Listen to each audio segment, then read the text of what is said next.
Hello, everybody.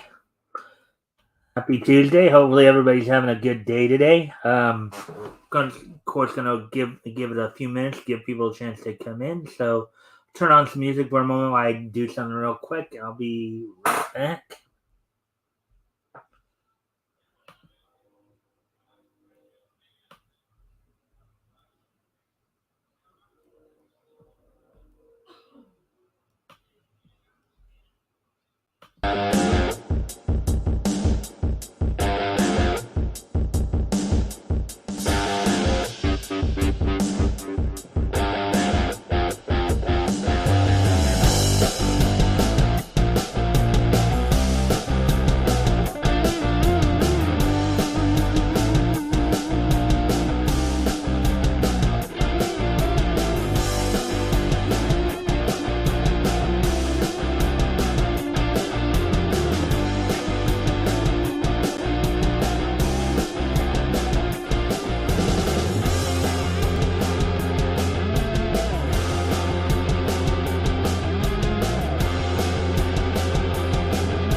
And I'm back. Hopefully, everybody's having a good day today. As I said, we're just gonna wait a few minutes, give a few more people a chance to come in. Hopefully, uh, gummy bear, bouncing here and there and everywhere. Find adventure that's beyond compare. They are the gummy bears. They are the gummy bears. Conan, the adventurer. Conan, warrior without fear. He's more powerful than any man who spread presence across the land and sea. Conan, the mightiest warrior. His quest to undo the evil spell of Rathaman placed upon his family and cast the evil um, serpent men back into the abyss. Conan, the adventurer.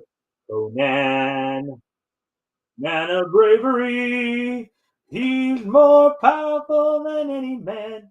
Spread his presence across the land and sea. Conan. Mm-hmm. Did we have third person for a moment?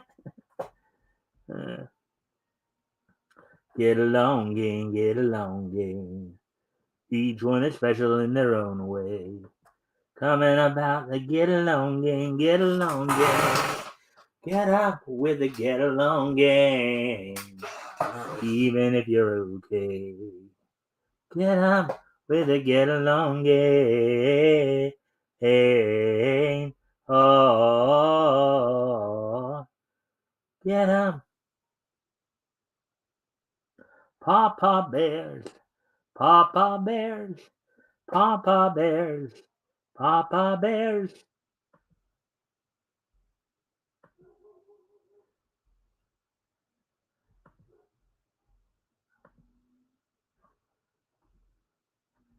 And him.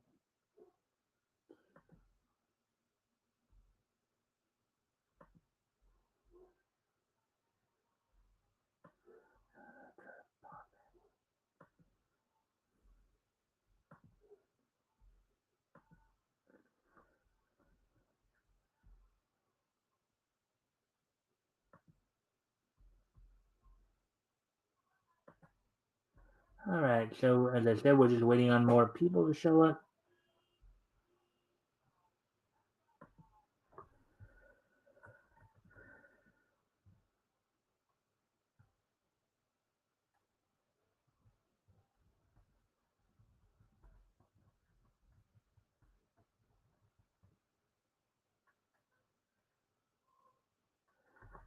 Yeah.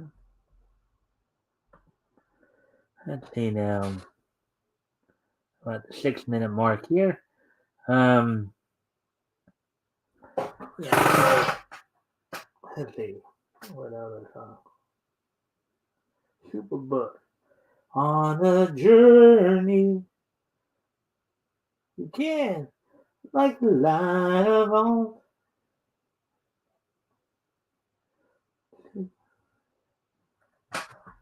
All goes flying away. Let's see.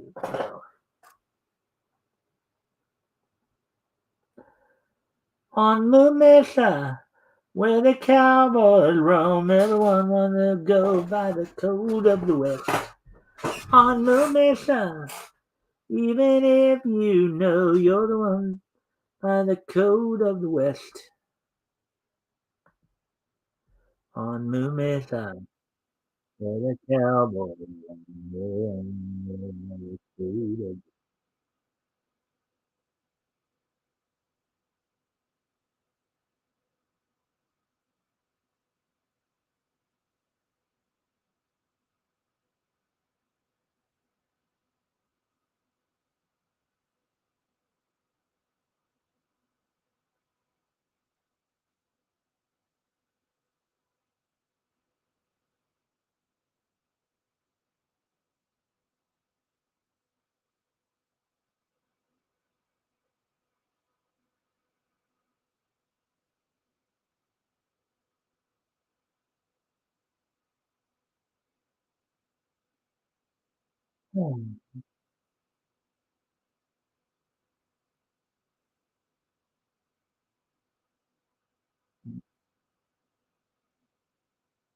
the and time. Okay, so we're at 8:03. I guess it'd be a good time to start getting started then here. So, here's what's on tap for tonight. Gonna go through about, I think, about 10 stories here. Um, two from Bounding into Comics, and the other eight, I guess, are from CBR. Um, Among the stories, of course, include Ethan Van Sciver's most recent critique of DC Comics, as well as the latest trailer for for Chainsaw Man is coming out, anime side of things. Among some of the other stories out there include we're finding out that American voice actor Kyle McCauley has apparently decided to, or may have ended up quitting a role over issues with Crunchyroll using or not using union contracts. Um, Kari Payton, who has been a longtime voice of Cyborg of Teen Titans fame, has stated he'd like to play the role in live action, and among other things, he has a few anime profile pieces as well. Um, and of course, our wrestling roundup, and this day in each history. So, with all that being said, why don't we go ahead and let's get started with these articles here.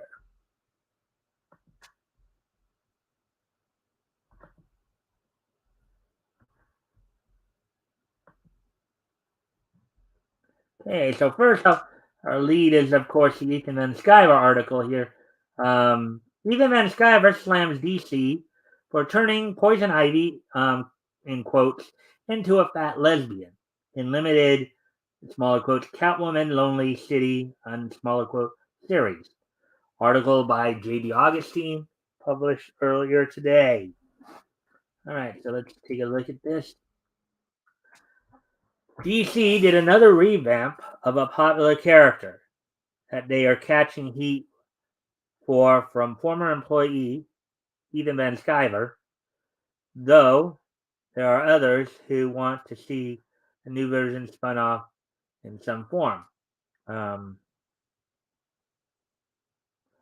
yeah, so basically, they've been doing a lot of this lately with a lot of the more established characters and then changing them up for oftentimes for very, kind of ridiculous or even, or ridiculous reasoning or what have you. So, anyways, it all started when Twitter user um, Lol Whatburger celebrated a curvier design for Poison Ivy that appeared in the Catwoman limited series Lonely City as quote unquote top tier, adding it needed to be capitalized on. They wrote, quote, "All right, DC. At this point, we need a movie or show or a cartoon or whatever with this version of Poison Ivy pronto.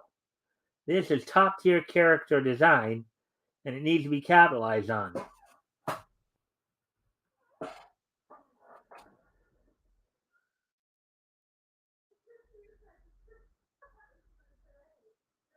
Quote, "I like her dress. It looks pretty nice with her hair," unquote, the user added, mostly speaking for themselves, as that certain comic veteran didn't think Ivy looked pretty or nice.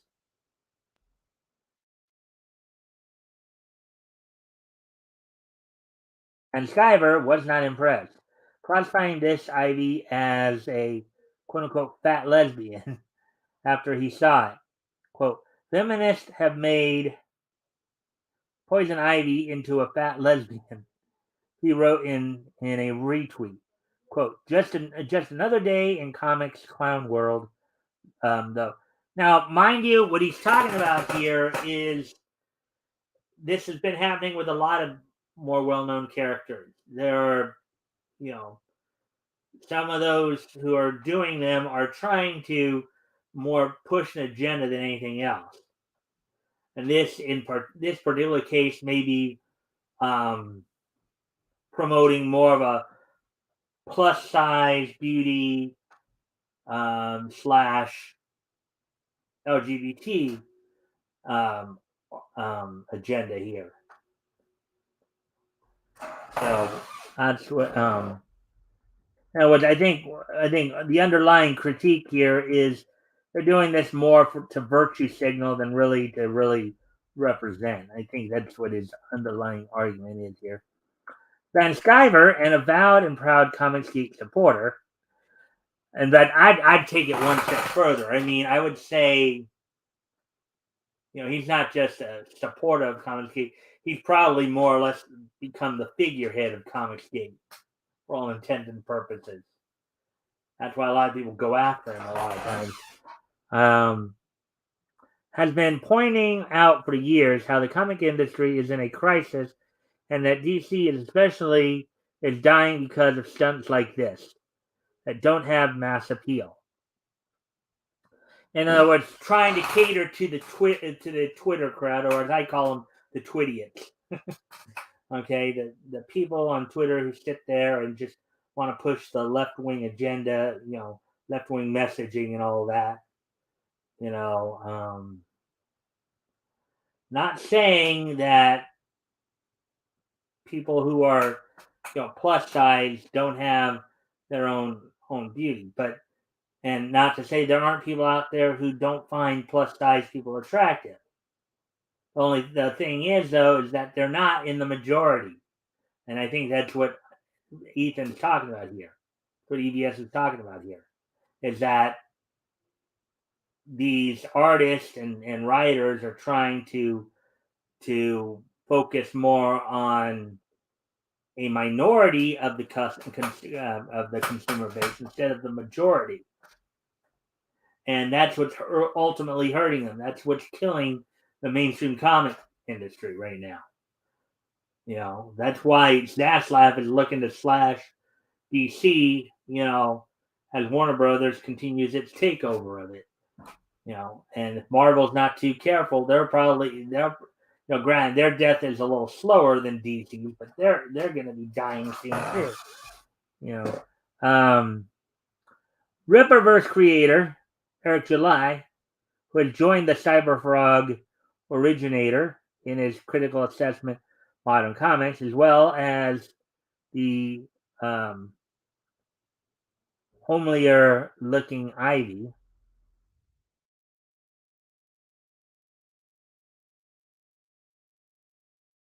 In one of his recent YouTube videos, July covered the Ivy redesign briefly and said, "It's further evidence we need more alternatives and decentralization of an industry that only makes changes like this for quote unquote leftist weirdos who want this poison ivy in a movie."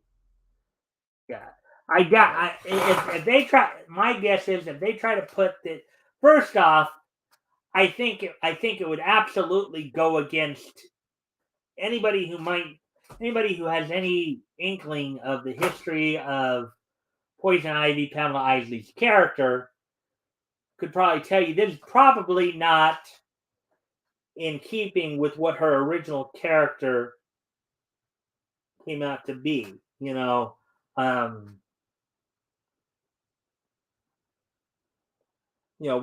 that Pamela Isley is considered eco-terrorist, a biochemist and botanist.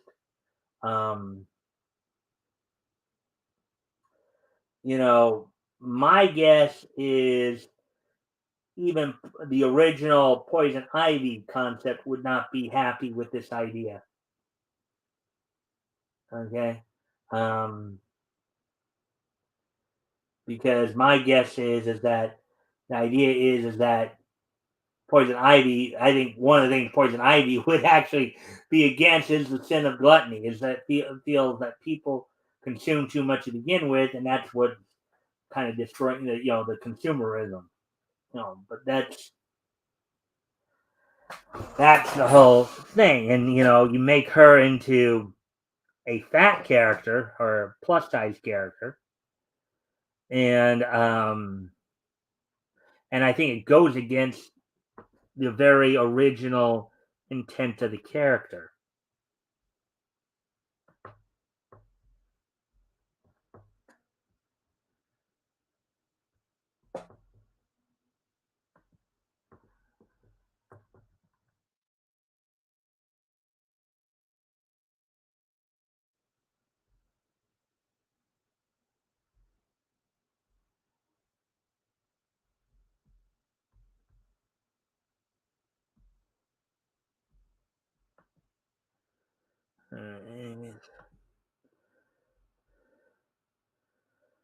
The usually sultry and deadly Ivy has had her notoriety devolve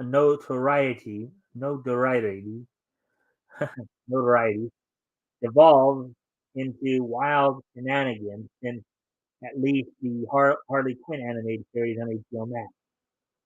With the advent of that adult-themed alternate continuity, some in fandom are latching onto it, think anything goes, and should then become primary payment.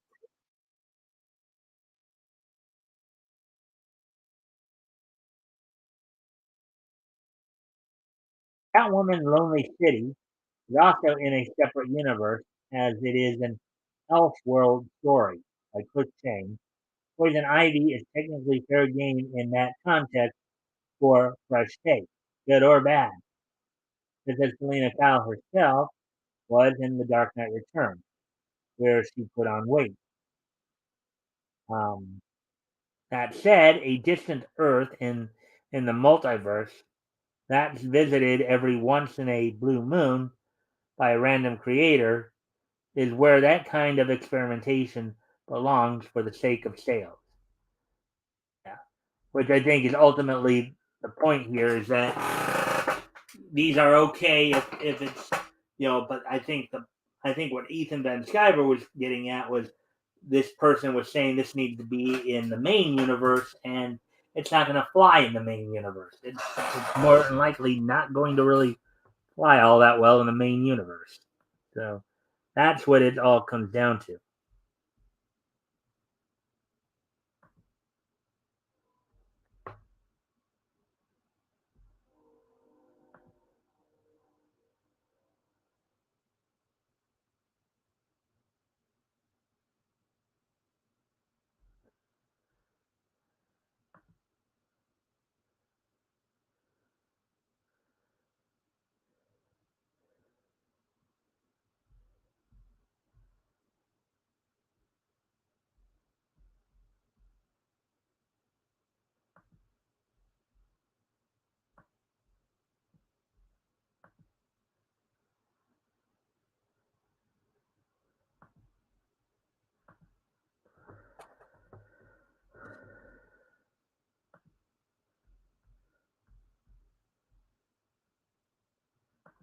Anyways, so there we go with that one. So now we'll get ready to move on to the next article here.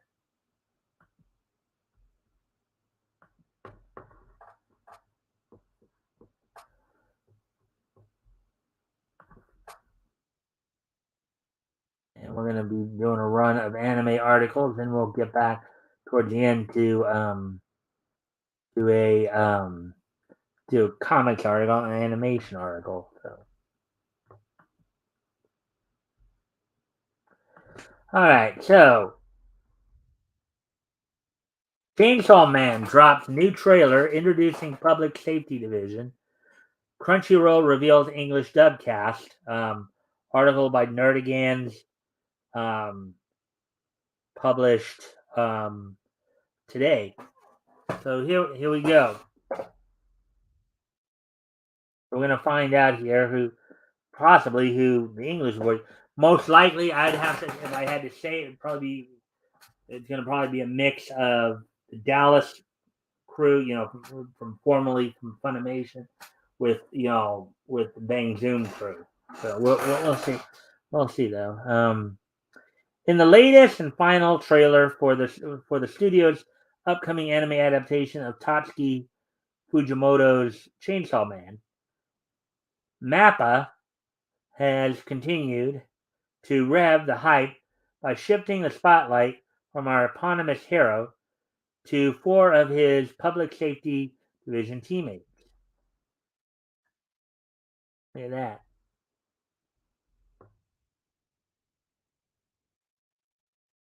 Making its debut at the series world premiere event on September 19th, which was past Monday, the new Chainsaw Man trailer kicks off with the grizzled Captain Kishibe, the head of the Public Safety Department's division for Devil Hunters, standing in front of the graves of who is presumed to be his recently lost members of Division 1. Kishibe can be heard discussing the merits of the more deranged devil hunters as, quote, the hunters that devils really fear are the ones who have a screw loose, unquote. Quote, you can never tell what a crazy person is going to do, quote, unquote, he explains. And that's, I guess, what Kishibe, Captain Kishibe, looks like. And dude looks like he's got a stitch mark across his jawline there.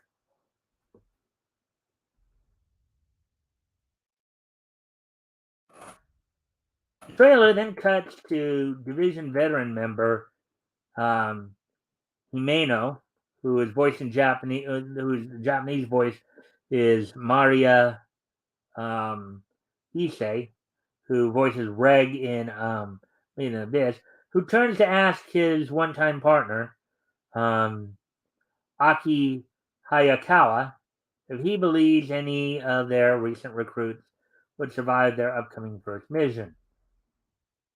That I believe might be the Himeno in question. In addition to the previously revealed Denji and Power, these recruits include Hirokazu Arai, who's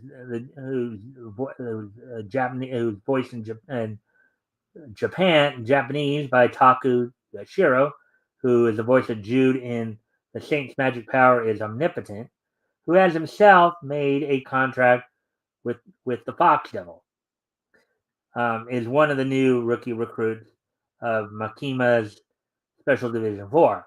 Contracted with the Fox Devil, Hirokazu is paired up with rookie Devil Hunter Kobeni Higashiyama.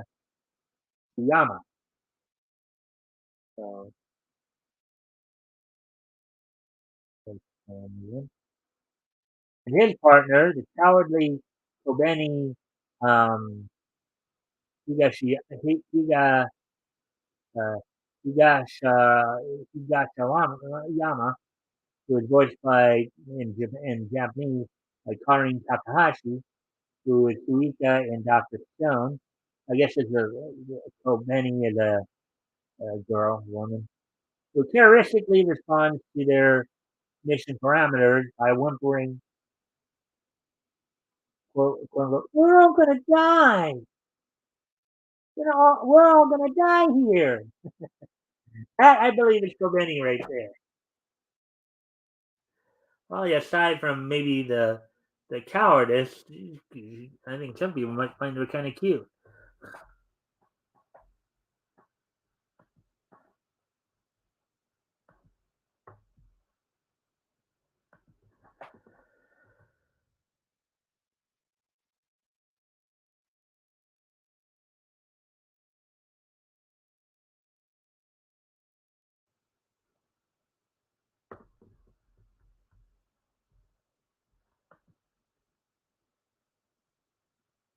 Um,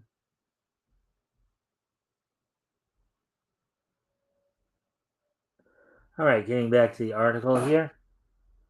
Next up are the aforementioned Power, who is seen explaining how her origin as the Blood Devil has led her to love blood, quote unquote, and quote, and as it's quote warm and feels delightful. Okay, a little darker. That's blood right there. And of course, Denji, who, reflecting on his upgraded quality of life thanks to his new job, declared, quote, I didn't really think it through when I started devil hunting. But if I get to live this kind of life, I don't care if it kills me, unquote. Ah, and there's Denji right there, yes? Following a montage of scenes showing Denji rending his devilish foes to pulp, yeah, talk about a cross between um, Hiki Hakusho and Texas Chainsaw Massacre, right? The trailer comes to a close with our protagonist in Chainsaw Man form, questions the circumstances of his employment. Quote, through all of this crap, I've been about as patient as possible, unquote, growls Denji as he delivers his fan favorite complaint regarding the reward promised to him by Makima. Quote, so how come I haven't gotten to cop a single damn feel yet? Oh boy. So he's a little on the pervy side, isn't he? Uh, I think he, I think they did mention that. I guess he wants to cop a feel of Makima. I guess the female superior. Anyways, in addition, Crunchyroll has also revealed 4 of the voice actors who will be working with ADR director Mike McFarlane. So yeah, it'll probably be mostly probably be like Dallas doing this, people formerly of Funimation, to bring the series to life for English speaking audiences. As per an official press release provided by the anime streamer, Genji will be voiced by Ryan Colt Levy, who plays Rhodey in My Hero Academia World Heroes Mission. Suzy Young has been cast as the seductive Makima, who plays Lena in 86. So these are some of the newer voice actors. Like Reagan Murdoch, who is Gillen and Multim in Dragon Ball Super, will portray Aki, and Sarah Wiedenheft, um, we all know her, right? Who's the voice of Toru in Miss Kobayashi's Dragon Maid, will round out the series' core cast as Power.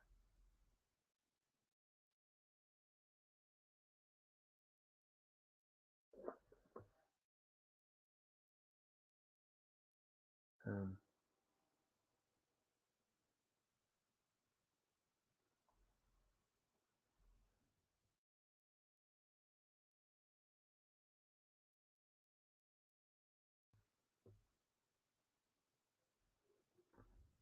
there you go. Those are who.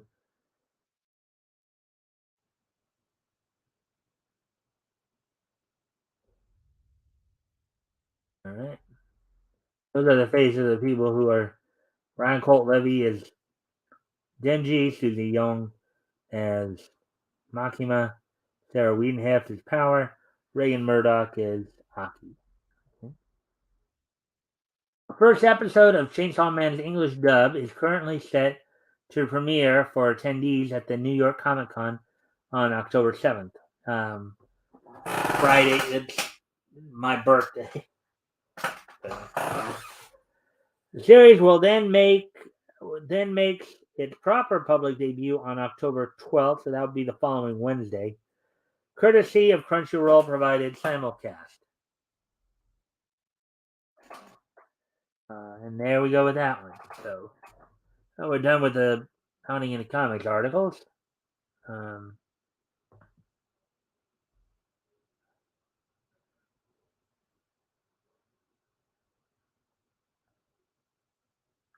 anyways, um,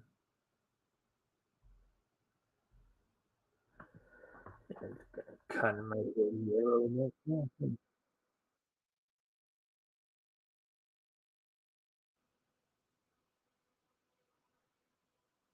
Yeah, I gotta get it.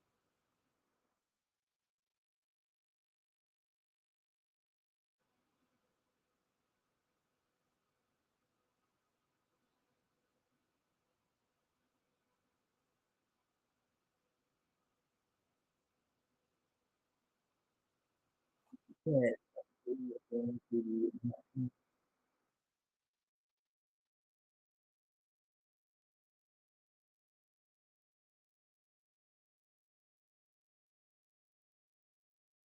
Okay, we got some profile pieces here.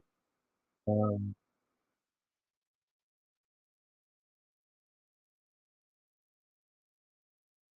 all right, so this will be the first article of the art articles we'll be looking at here.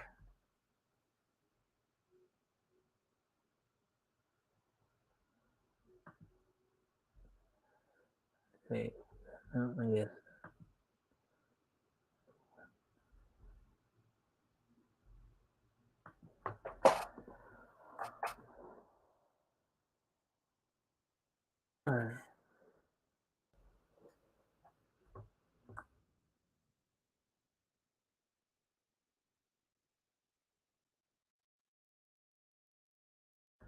Alrighty then, so let's get into this.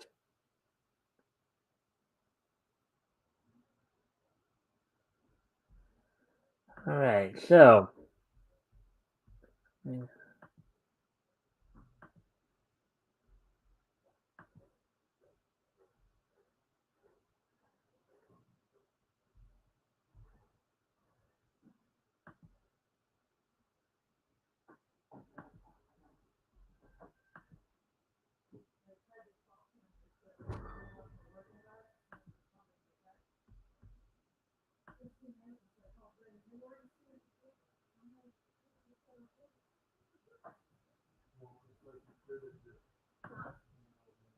okay, let's see what that now then. Okay, so guess this is just something that's going on. Alright, so anyways, Abbey Style Studio releases new Death Note figures. Abby Style announces the addition of Misa Mane, and Light Yagami um, to its Death Note figure collection within its Super Figure Collection range. Article by Miki Suzuki, published 1 day ago. Of course, it's still inside of a day before when I first showed it. So.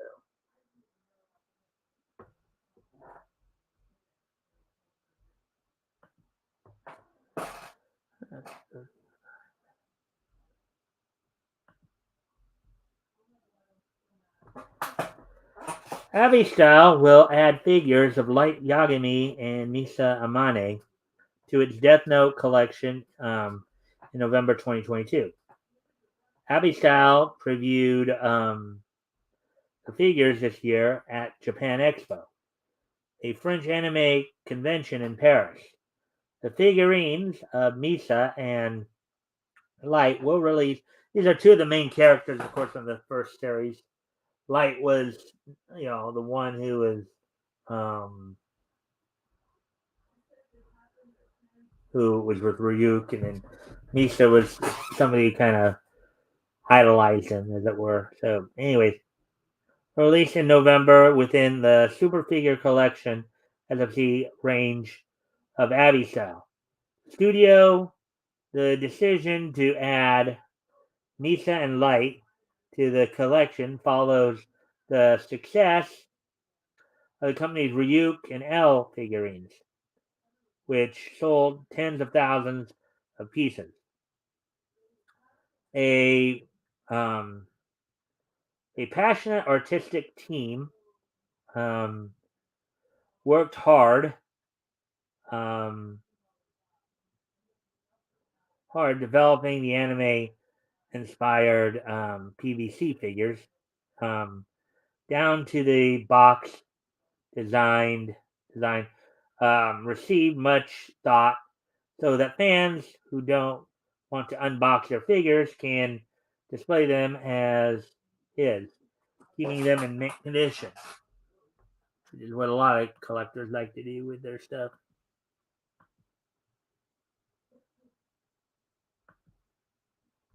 All right, this might.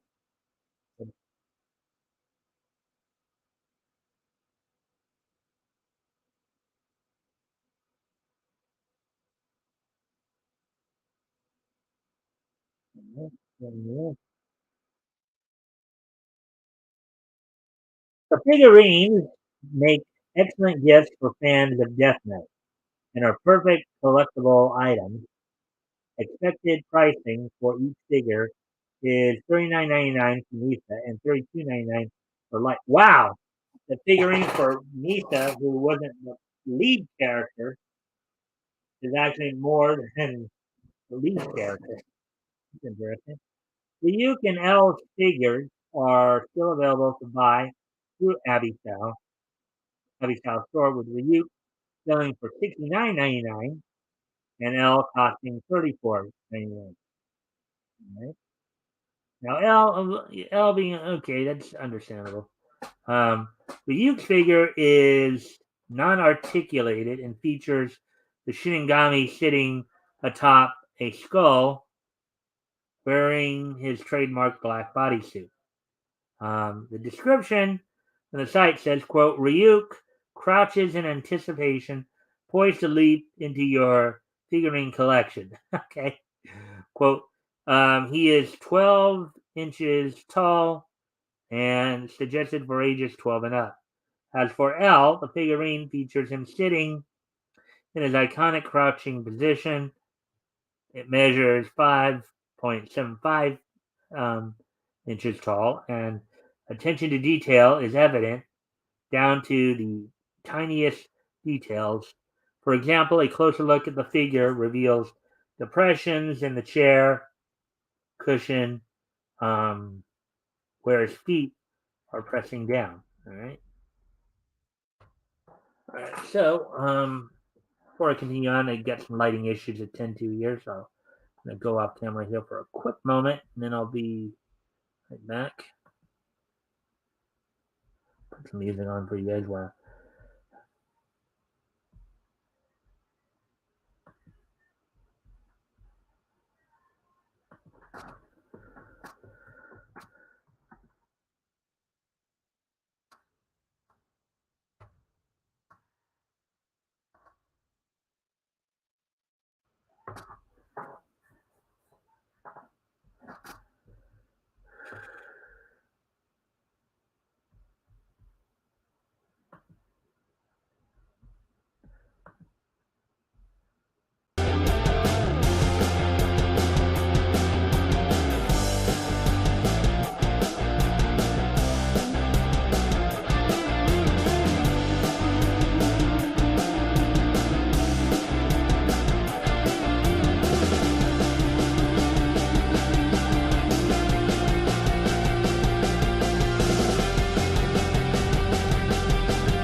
All right, I'm back.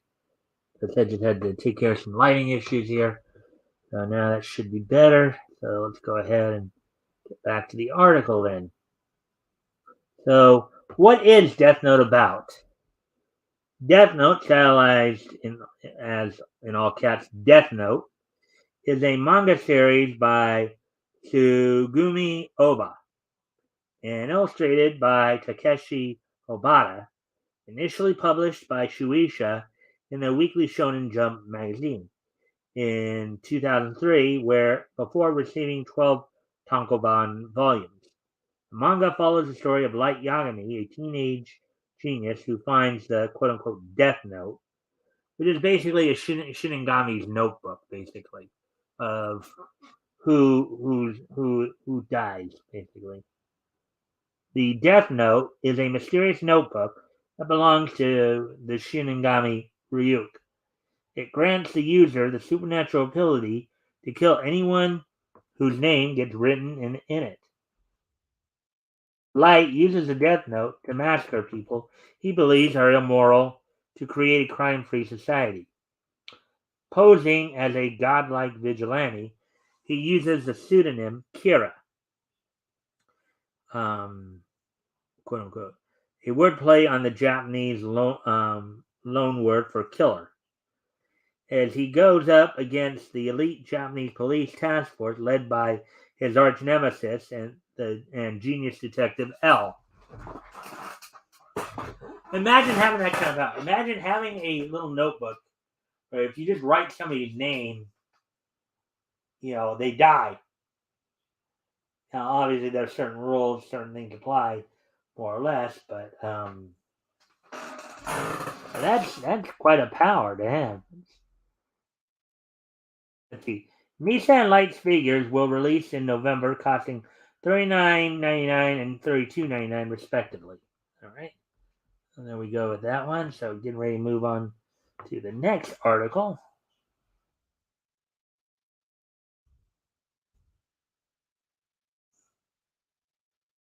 Oh, we need to go down to.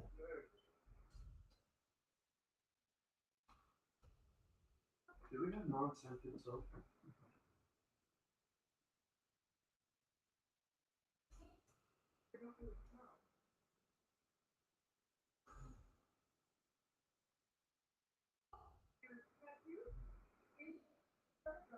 All right. Well, how did we get here?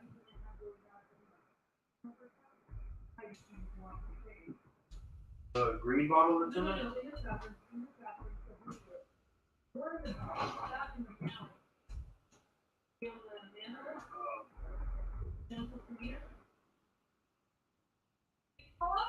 No, but it needs to come off. It's getting really itchy. Yeah, okay, that's where we were. Alright, so here's the next article we're going to look at here.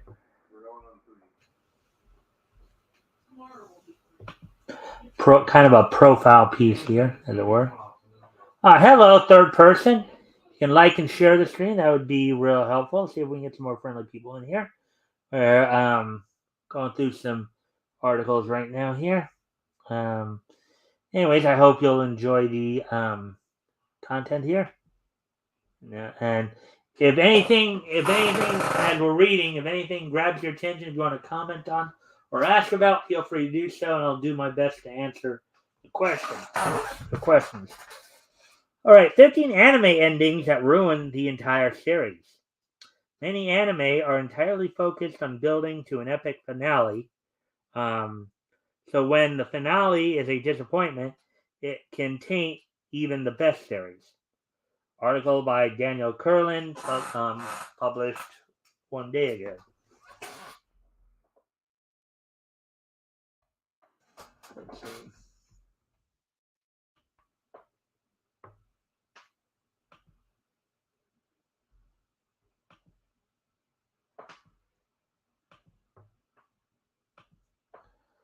All right. There are few forms of entertainment that have experienced as meteoric a rise as anime. The median of animated content has progressively grown from a fringe fascination into a mainstream interest that's established roots in many places beyond Japan. It's often difficult to know which anime series are destined to be classics and which anime should be avoided at all costs. However, some anime series aren't unilaterally good or bad. So this is updated apparently. Sometimes an accomplished series fails to stick the landing and ruins what could have been a new classic. There are unfortunately too many anime series have become a mixed bag courtesy of their divisive conclusions. Updated on September 17, 2022 by Daniel Kurland. Modern viewing habits have only made audiences more reactionary. It's increasingly common for a failed finish to permanently tank a series' reputation and push fewer people to revisit its glory years. A weak conclusion shouldn't seal a series' fate, but it's become the new normal and put a tremendous amount of pressure on an ending rather than the journey to get there. That being said, some endings are so abrupt and counterintuitive that it's hard to not feel frustrated.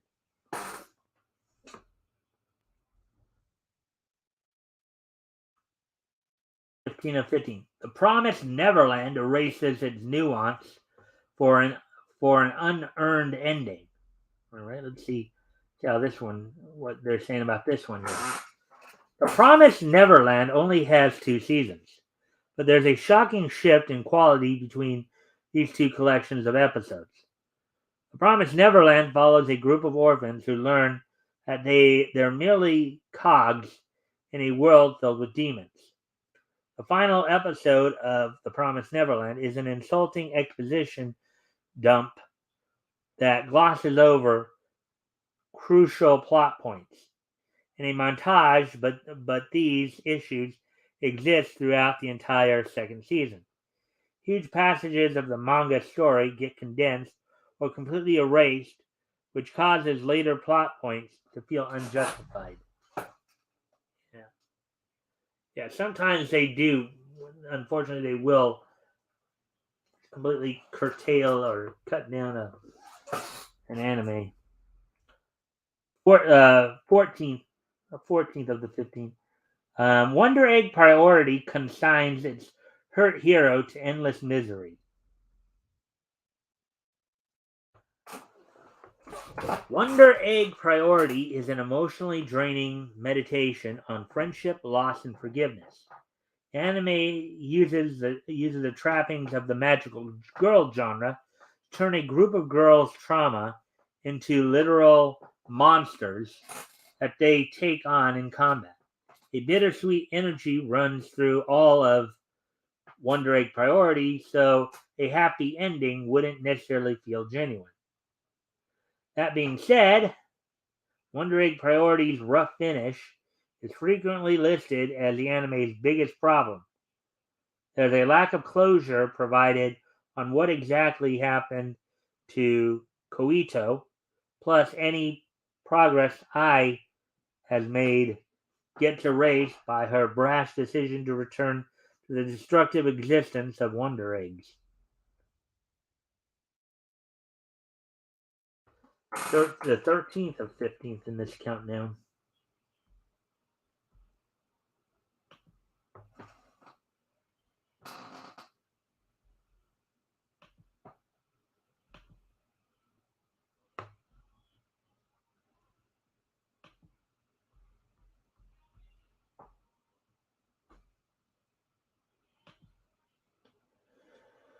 Huh.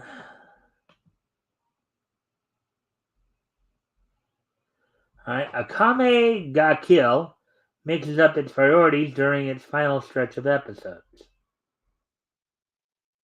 Kame ga Kill begins with an excellent foundation, but like many anime that adapt ongoing manga series, its rushed ending fails to stick the landing. It's not so much the events of this ending that don't work, but the leaps that are taken to reach these places.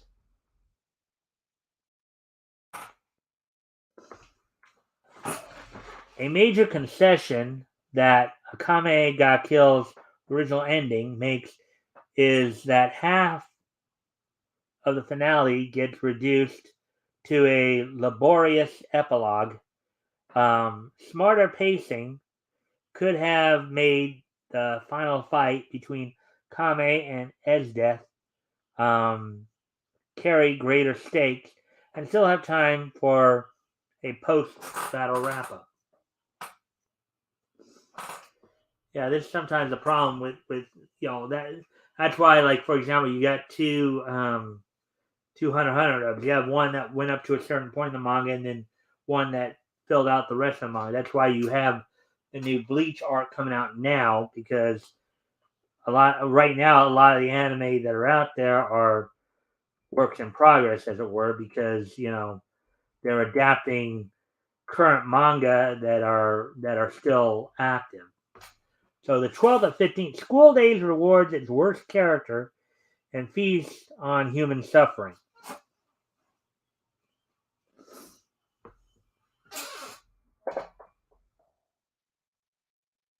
School Days is a polarizing anime series has even more contentious that has an even more contentious ending. The anime is based on a popular visual novel game that explores the amorous activities of an irresponsible high schooler named Makoto Io. School Days is full of selfish human behavior, but the anime had a number of options it could have taken for its ending. Based on the game's different routes, School Days decides to go with a frustratingly bittersweet finish where the worst character gets what he wants and fails to suffer for his actions, all while other characters who are deserving of happiness are forced to suffer.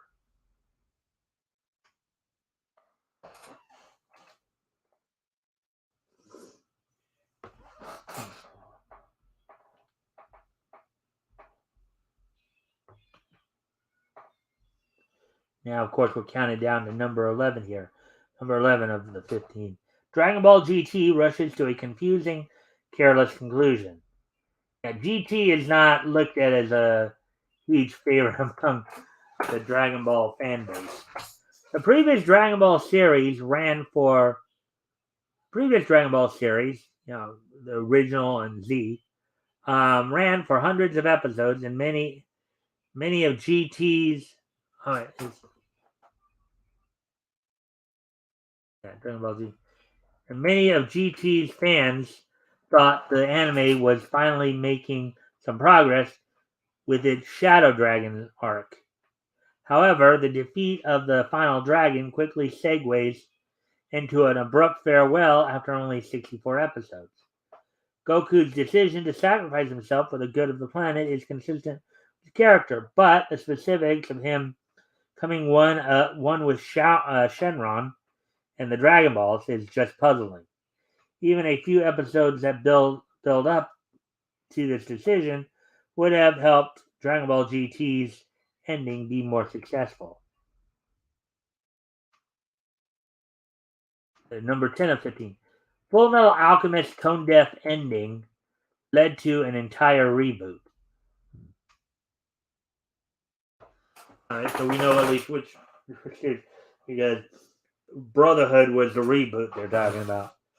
One of the most maligned endings to an anime series is the conclusion of 2003's original Full Metal Alchemist series.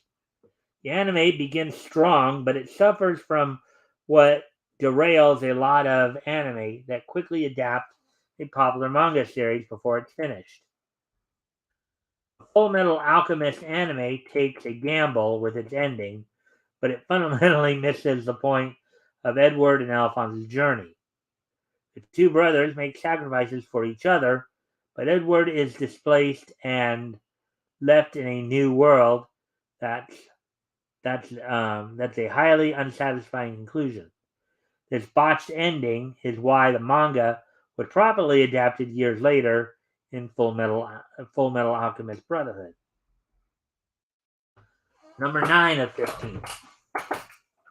So going back to the Full Metal Alchemist ending there for a moment. So, but they're basically saying is they took a gamble and figured they'd try to predict what the ending was going to be, and they failed miserably. That's basically what I think they're going for there. What they were arguing there. Number 9 of 15. Tokyo Ghoul Route A continues to drag down a classic manga series. It still stings to think about just how disastrous Tokyo Ghoul's anime adaptation is, and that its poor reception has even negatively affected the manga. The Tokyo Ghoul franchise becomes another victim of playing fast and loose with the source material. And as we've learned with many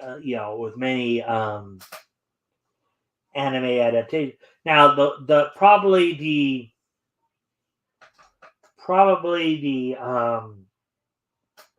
lone exception to that, to where playing a little fast and loose with the source material actually ended up working, was in Ghost Stories. That actually, the dub actually ended up being more successful than the original anime.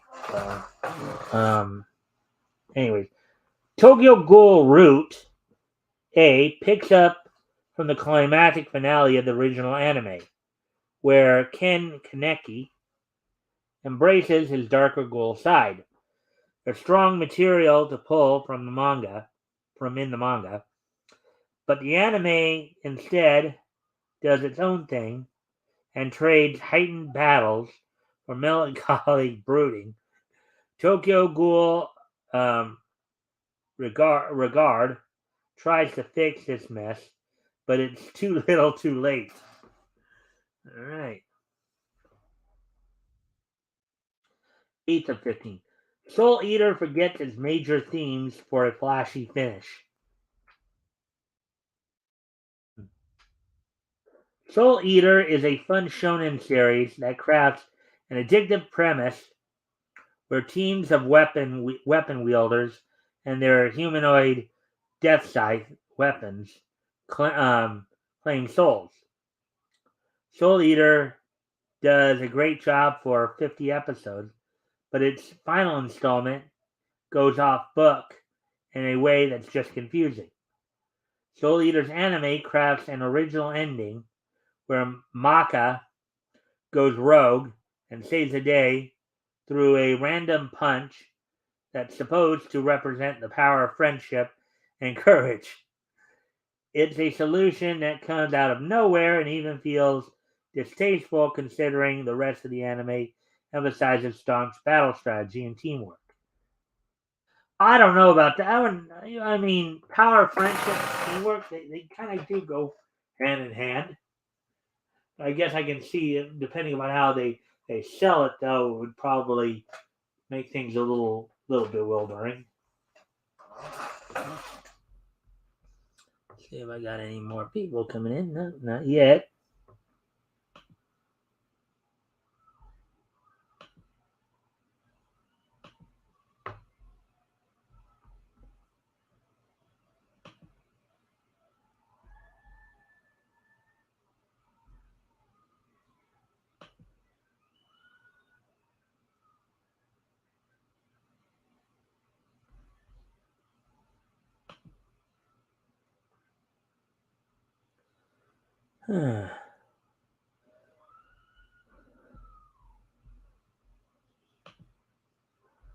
Anyways,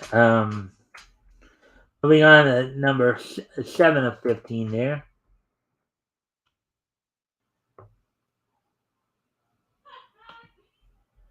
7 of 15. Sword Art Online throws characterization out the window for an easy ending.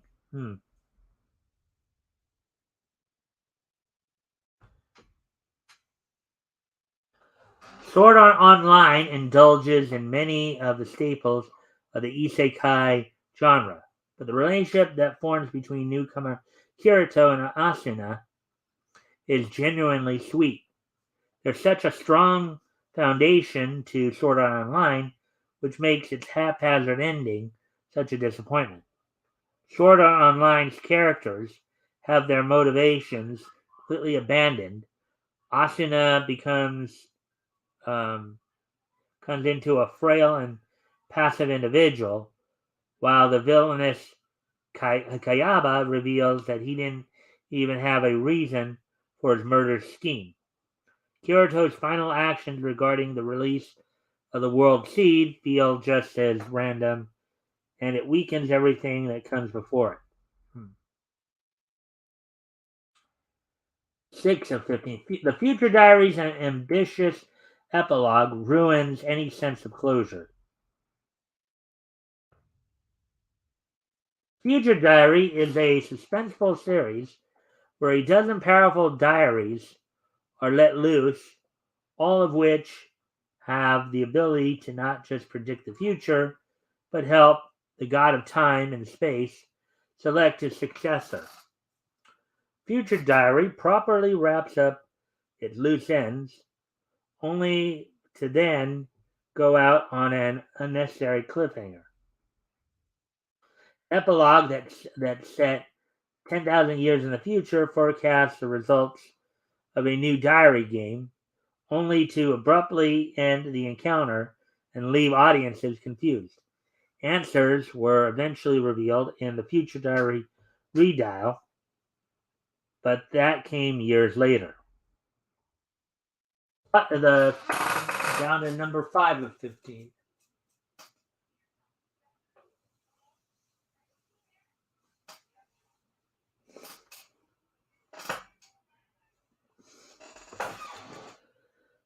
Gurren Lagann snatches away its happy ending at the last second. Gurren Lagann is an excellent mecha anime series that finds new angles on rebellion narratives and underdog protagonists, which it combines with unique robot designs. Simon's mission to balance the world and take out the sinister alien race is juxtaposed with his love for Nia. Simon saves the day, and he and Nia are literally about to confirm their nuptials when Nia disappears, forever lost because of Simon's victory against the alien race. A happy ending isn't always necessary, but this grim conclusion comes out of nowhere and is a major tonal shift to what the character deserves, or the characters deserve. Number 4 of 15. Gintama's final battle is a troll of the highest nature. Oh, it looks like they're in a courtroom there.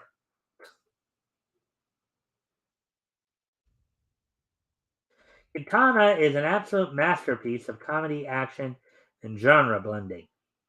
But a running joke in the anime series is that it's frequently being canceled due to the manga's concurrent timeline. Gintama's 367th and final episode begins with a high-octane fight sequence, which abruptly, quote-unquote, cuts to a fourth wall-breaking apology on why they weren't able to properly finish the anime. Okay? It's one of the most ridiculous ways to conclude a series, and while it might frustrate some people that were hungry for resolution, it's also an ending that's pure, undiluted Gintama. It's as perfect as it is frustrating.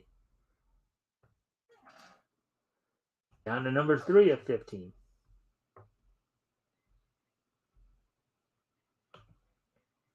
Hey, Rich. How you doing, my friend? And thank you for the like and share. And if anything here catches your attention, or you want to ask anything, go ahead and comment. If you have a question, I'll try to answer it as best I can. Good to see you. Anyways, We continue on with the article here. Number 3 of 15. Erased criminal mastermind turns out to be a blank slate. Erased is a phenomenal mystery series that combines time travel, a vicious serial killer, and a supernatural mission into a thoroughly unpredictable experience. Every attempt that Satoru makes to figure out the identity of this criminal becomes more thrilling than the last. So it feels rather empty when the big villain's motivations are never made clear, even after his identity is revealed. Sometimes the random and indecipherable nature of a killer is what makes him so terrifying.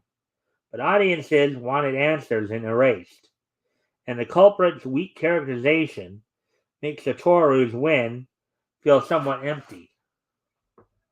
In other words, he defeated the guy, but didn't find out, well, why was he going out to people?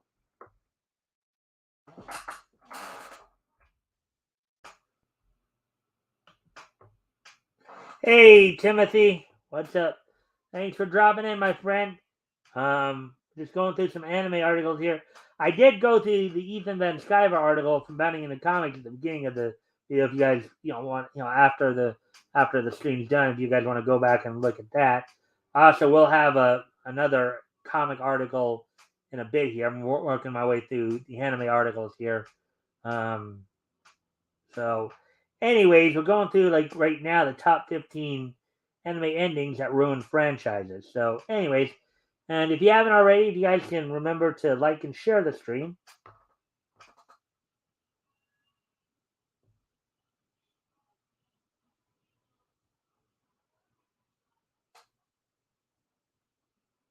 You know what? Can I get a link?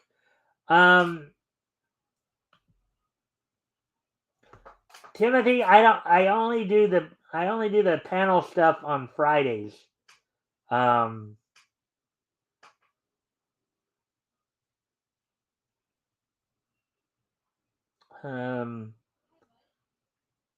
usually just do the panel stuff on Fridays.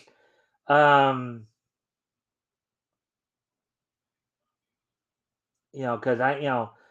because I'm going through articles and hopefully people will converse. Converse.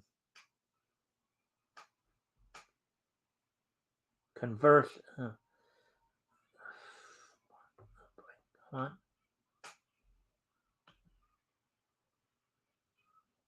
Oh, great.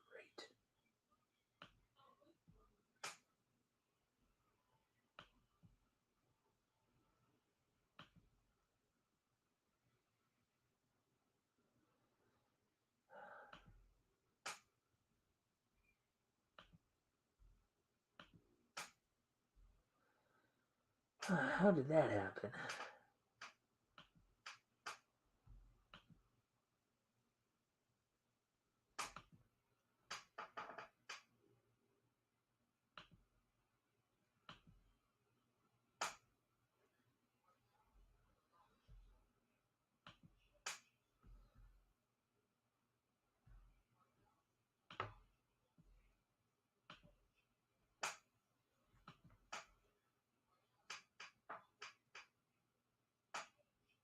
Yeah. Oh, continue. Oh, okay. Yeah, I'm just trying to figure out why this thing did this. Ah, boy. Okay. Oh, yeah. Anyways, all right. So, anyways, number 2 of 15, Neon Genesis Evangelion's.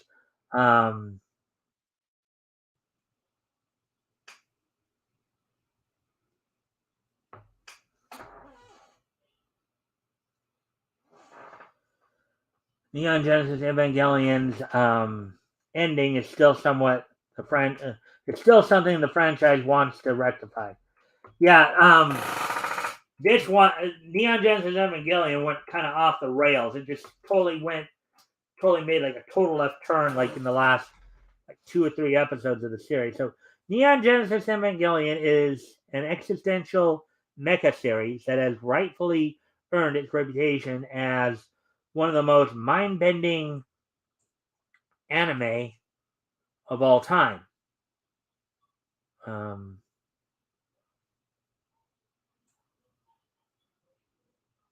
Mind-bending anime of all time. Evangelion.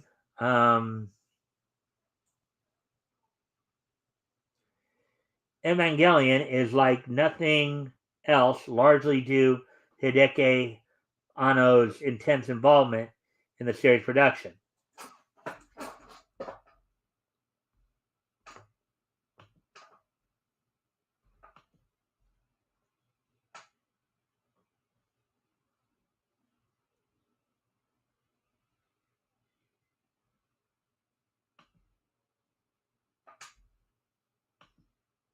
Oh, all right. Oh, this Friday. Yeah, that's all good. Continue. Hi, Rick. Where's your Where's your next show?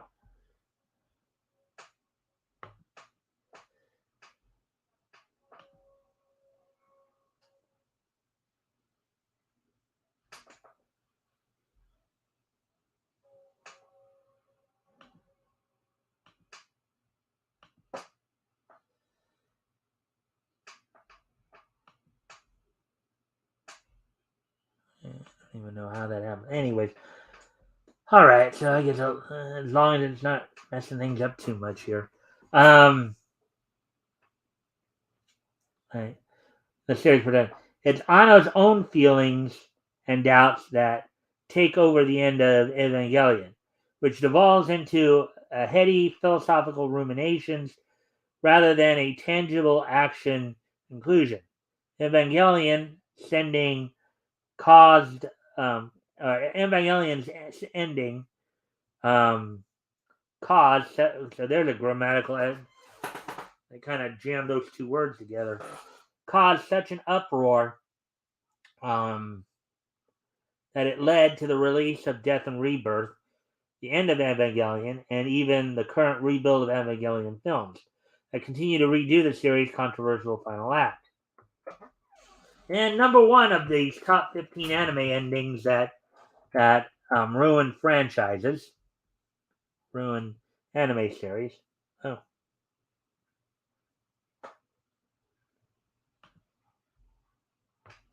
Claymore's rushed ending and tacked on cliffhanger muddle its message.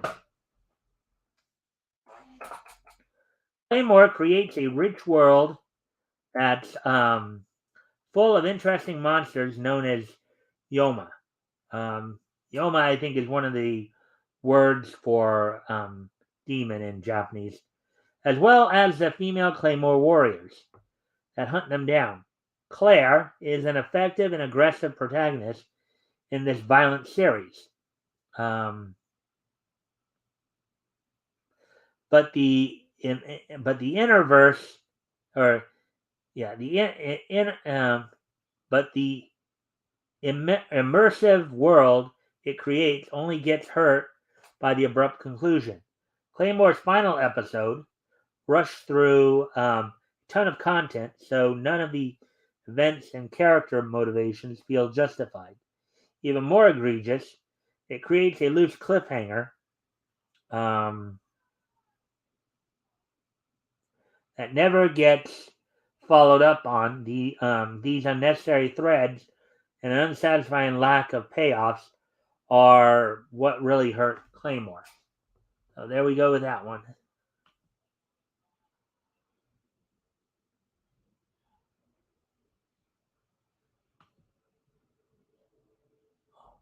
Okay, let me see. Okay, there we go. Okay, so there we go with that one.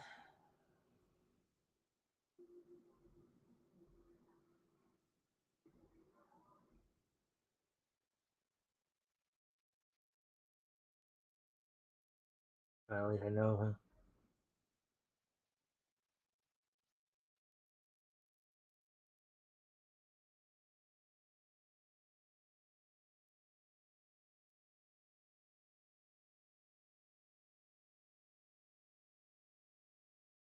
And there's the icon right there. So that's the article we just did.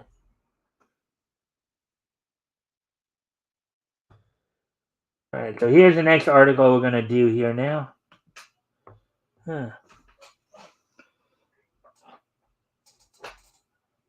Let's see. Oh, and trying to get back into that. Oh, good. All right. Anyways, oh.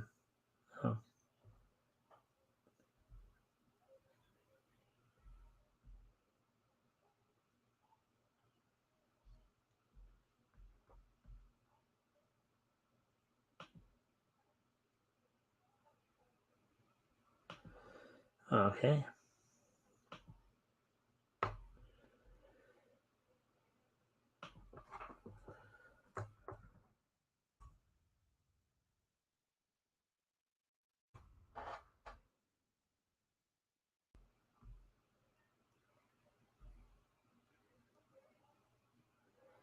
All right.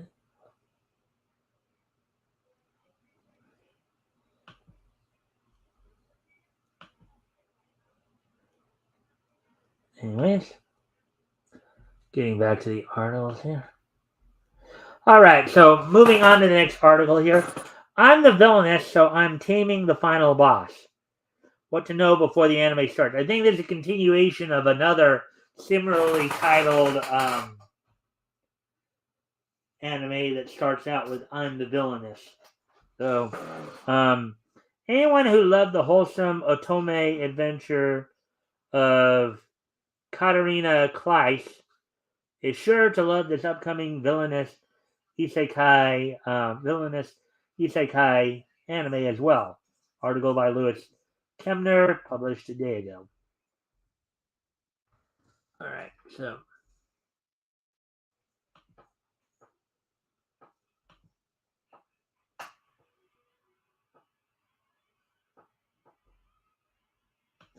I think somebody left us. Anyways,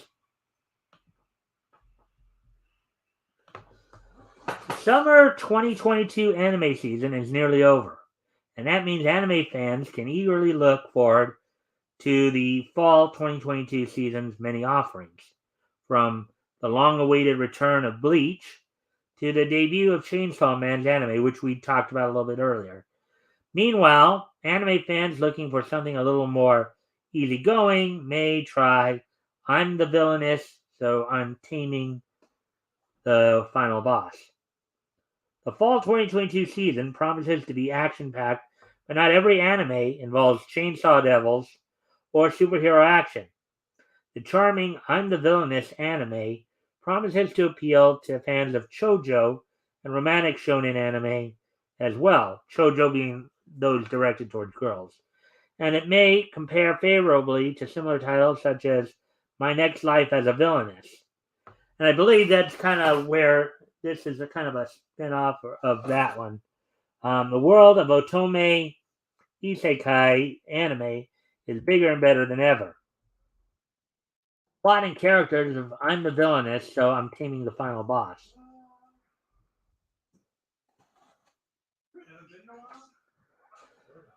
I'm the Villainess is an otome isekai. Okay, maybe it's not a spin-off, but anyways. I'm the Villainess is an otome isekai anime, just like its successor. Okay, spin-off. Okay, just like its predecessor, my next life as a villainess, with a game-loving young lady finding herself teleported from her hospital room to the story world of her favorite otome game. However, like Katarina Kleiss before her, this girl was reborn not as the charming protagonist, but as the game's villainess. The well-dressed but mean-spirited Eileen Lauren Dautreek. The characters like that tend to meet a sticky end when an otome game's story is over. And the reborn Eileen knows it. So it's her mission to rewrite this game's story and invert her own storybook ending. One where she does not end up disgraced, exiled, or worse.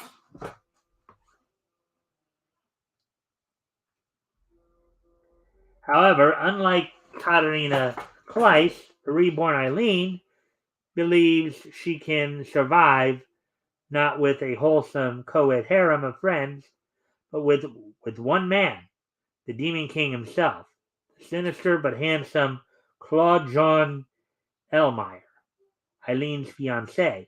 Prince Cedric publicly calls off his engagement with Eileen in favor of Lilia. So Eileen teams up with Cedric's wicked half-brother, Claude, to turn this Otome game world on its head. Cedric thinks Eileen's love story is already over by ditching her for Lilia. But little does the brash prince know that Eileen's Otome adventure is just beginning, and the Eileen Claude team may prove unstoppable. Armed with her knowledge of the game's lore and Claude's vast resources as Demon King, Eileen will show her ex-fiancé who's boss and become an Otome queen like none before her. Wow, that's quite a story there.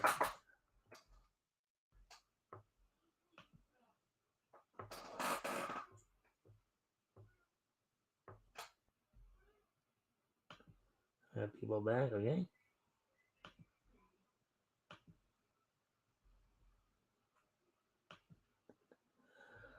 Where to watch and read? I'm the villainess, so I'm taming the final boss. Actually, Timothy, what I'm gonna do here, I'm gonna actually make you a mod here. That way you can share your link if you'd like. You share if you want to like share your links to your books or what have you. Um,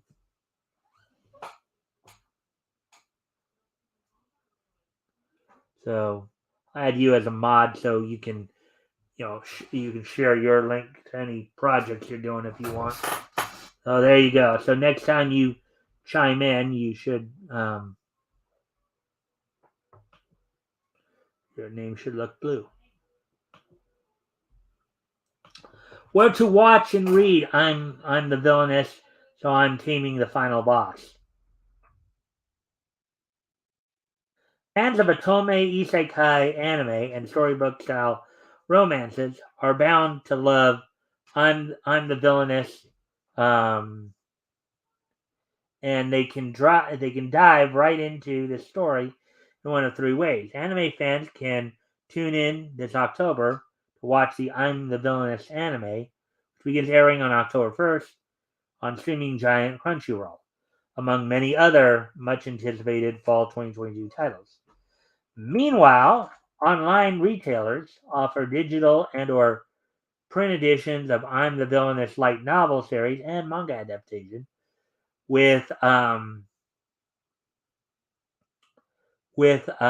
light novel series being a work in progress.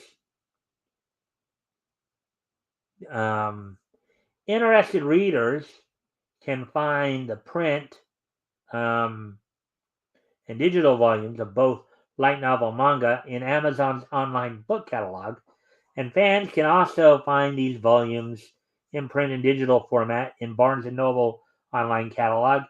Meanwhile, Right Stuff International stocks the print versions of both the manga and light novel series. All right, so there we go with that one.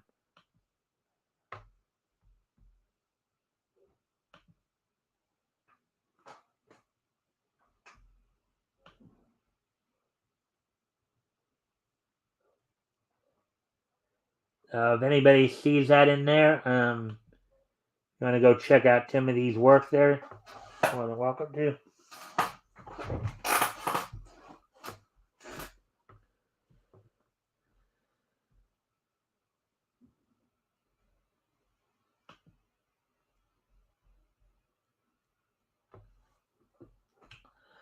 Let's see. So moving on to the next article. Let me see where I'm at on time here.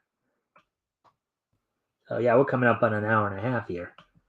We are making some good time here.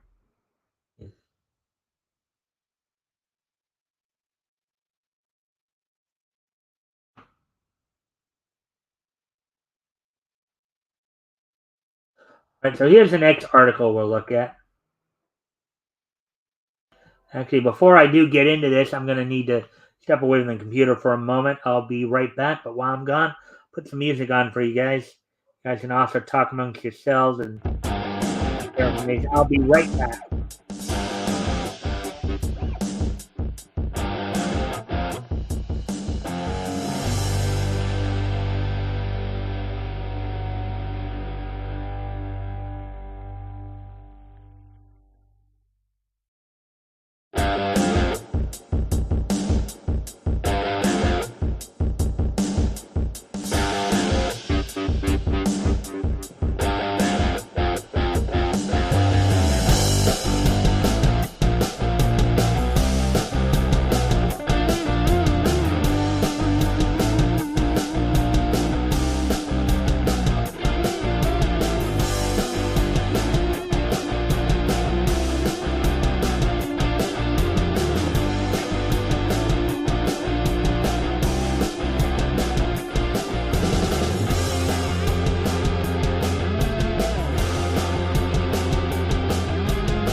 All right, I'm back.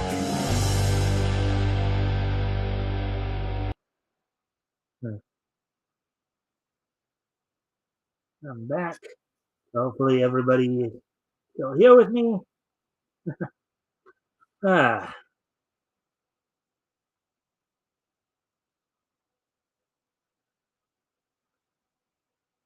all right. So, anyways, moving on to the next article here.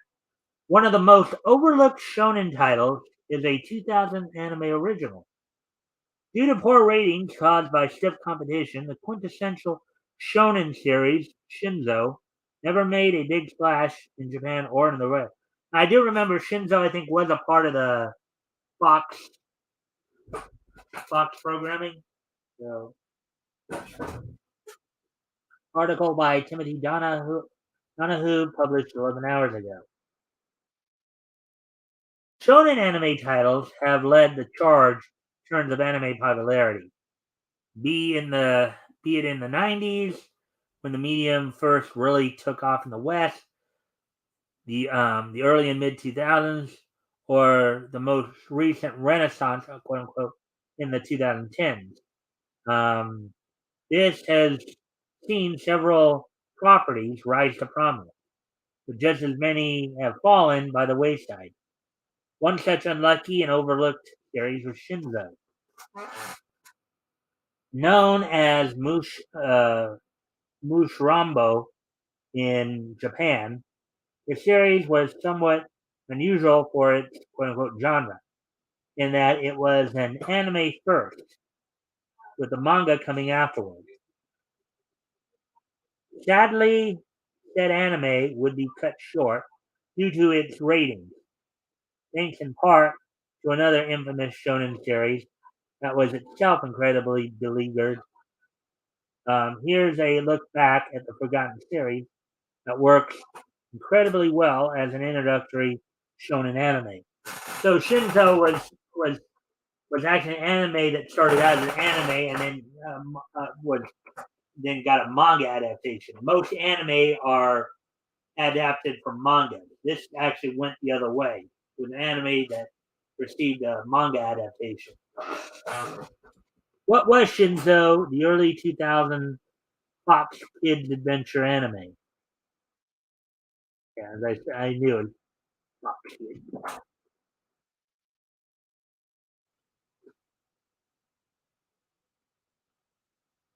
And as always, guys, if anything in the articles here grabs your attention, feel free to comment or ask about it. And if you have any questions, I'll, of course, try to answer them as best I can. The story of Shinzo involves a genetically engineered race known as um, Interrans who attempt to take over Earth. Renaming the planet Intera, the invaders' presence marks the end of humanity's dominance. Awakening in the series, beginning is Yakumo Tatsuro, the show's female protagonist, and the last normal human on the planet. Despite her walking a path for peace, she is the ultimate threat to the maniacal uh, Lenancurus, the progenitor of both the Interrans and cause of the virus that wiped out most of humanity. Yakumo is soon joined by Interrans named Mushra, Sago, and Kutal, all of whom wish to use their power to aid Yakumo and defeat Lanakuris forces. To do so, they search for the lost sanctuary known as Shinzo, which holds the key to restoring humanity.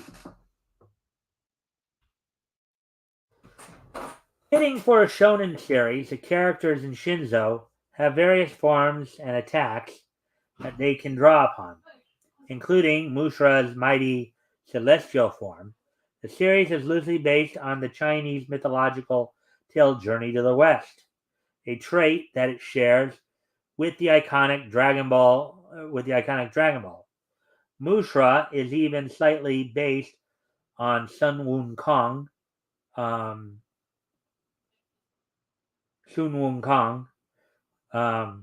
giving him some not so surprising similarities to Dragon Ball's protagonist Goku. Given the shared legacy, quote unquote, with one of the most popular anime franchises of all time, not to mention a good formula as a standard shonen series, it's somewhat shocking that Shinzo ended up performing so poorly. Poor ratings and Hunter x Hunter killed Shinzo. I wonder how that happened, because Hunter x Hunter, I don't think, was actually on American TV at the time.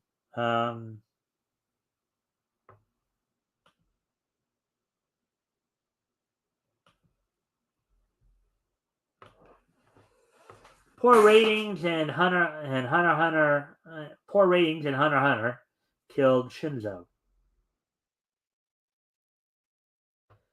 Shinzo initially aired in an ABC Family programming block, where it was abruptly canceled halfway through its run. It aired at a somewhat awkward time in the West, resulting in less than stellar ratings. Some regions where it aired, these ratings were made worse by the show competing with the incredibly popular Hunter x Hunter anime. Oh, really? I didn't know. Again, I didn't know Hunter x Hunter actually. Okay, in some regions where it aired, these ratings were made worse by the show competing. I didn't know that Hunter x Hunter anime. Prior to its run on on the Funimation channel, I wasn't even aware of Hunter x Hunter. No less that it was even on U.S. television prior to its run on Funimation channel. So wow, that franchise is still incredibly well known and highly regarded, whereas Shinzo is barely remembered by all but the most ardent of anime fans, which sometimes happens. Part of its lack of popularity may have been its somewhat generic nature, especially in the visuals department. Even when the series came out in 2000, animation was largely serviceable at best, given that it wouldn't come to the West for a few years afterwards. It already looked quite dated compared to some of the more contemporary anime at the time. When the show's second set of episodes finally aired in the West in 2005, the series suddenly had to fend off the likes of hype machines like One Piece and Naruto. Hmm.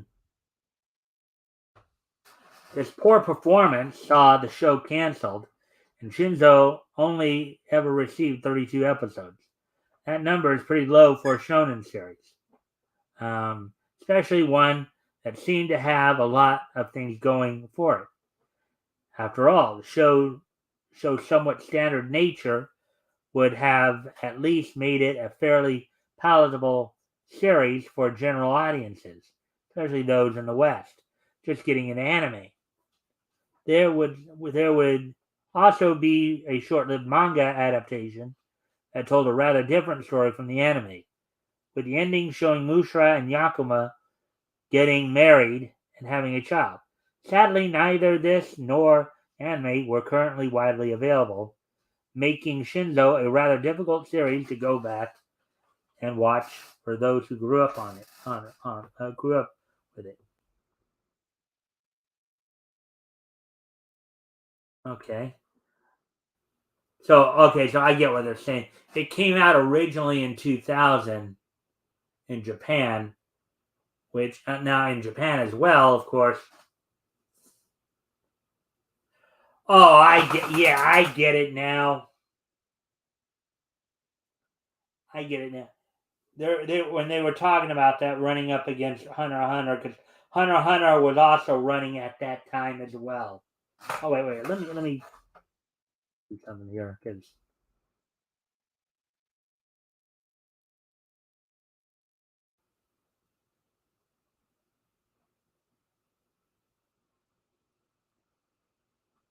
okay, so it is implying they're talking about the Western airings. Yeah,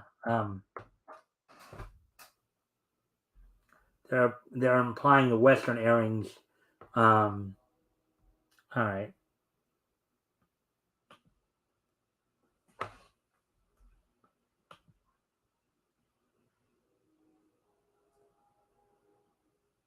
Anyways, you guys still there? Y'all awake? Anyways, well now get ready to move on to the next article here.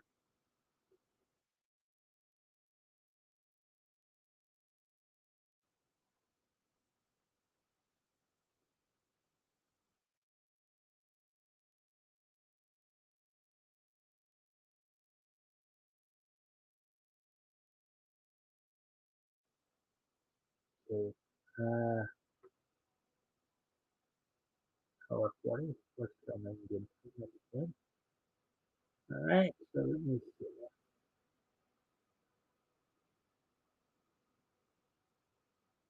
All right. So getting ready to move on to the next article here.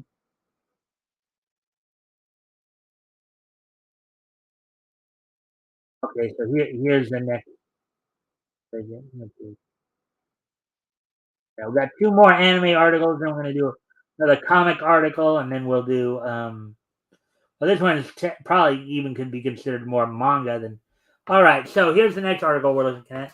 Hunter x Hunter announces first new manga in 4 years. Hunter x Hunter plans to release a new manga volume in November after a 4-year hiatus, and the announcement will make loyal fans of the series happy. And I think we've been covering this because I think the mangaka, as they call it, or the writer and artist has been having some health issues. It's deleted. So, article by Hilary Long, published 8 hours ago. All right, so here we go. There's some good news for Hunter x Hunter fans, as the series' official Twitter page announced a new manga volume is on its way. Since its hiatus 4 years ago, Hunter x Hunter has largely stayed silent due to the mangaka's poor health. Yeah, we've been talking about that. As reported by Crunchyroll, the official Shonen Jump Twitter account announced that Volume 37 of Hunter x Hunter would be arriving in Japan on November 4th. The volume prior was released by Shueisha in October 2018 in Japan, with the English version released on August 2019. Upcoming volume, Volume 37, will contain chapters 381 to 390 and will not have any chapters that the creator Yoshihiro Togashi is currently working on.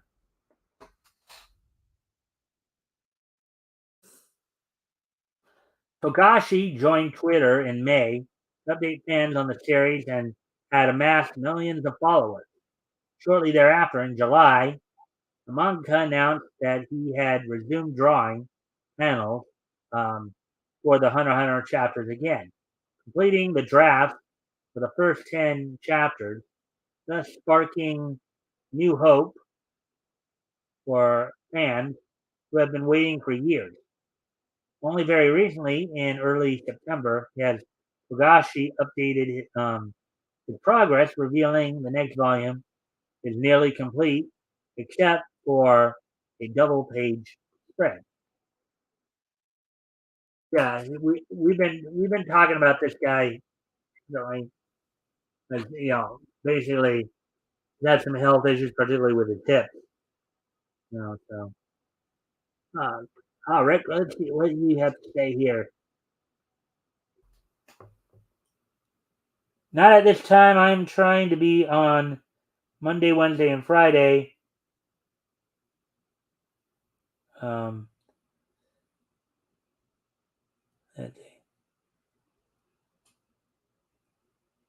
Oh, you have a set. Oh, I see. Rick was answering. I am beginning this October. I might try to be on Monday through Friday, but no specific time. Unlike me, when I'm on 5 nights a week. Right, Rick?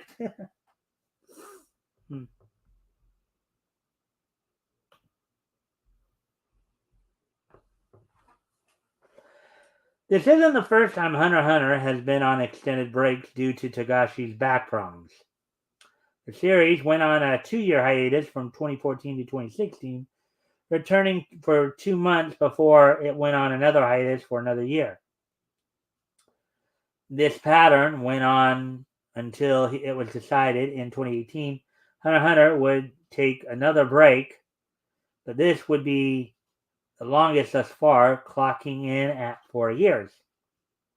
While he plans on completing the series, the creator has given an update on his deteriorating health, feeling in a worrying tweet that he is in constant pain, has lost strength in his right hand, which could spell trouble if he's right-handed. It means that he can't, he's going to have a lot more difficulty writing and drawing.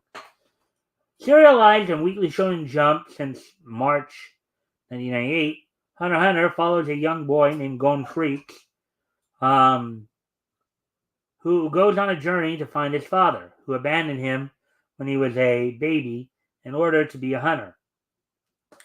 Tasked with completing dangerous tasks, hunters travel around the world to find treasure and rare beasts.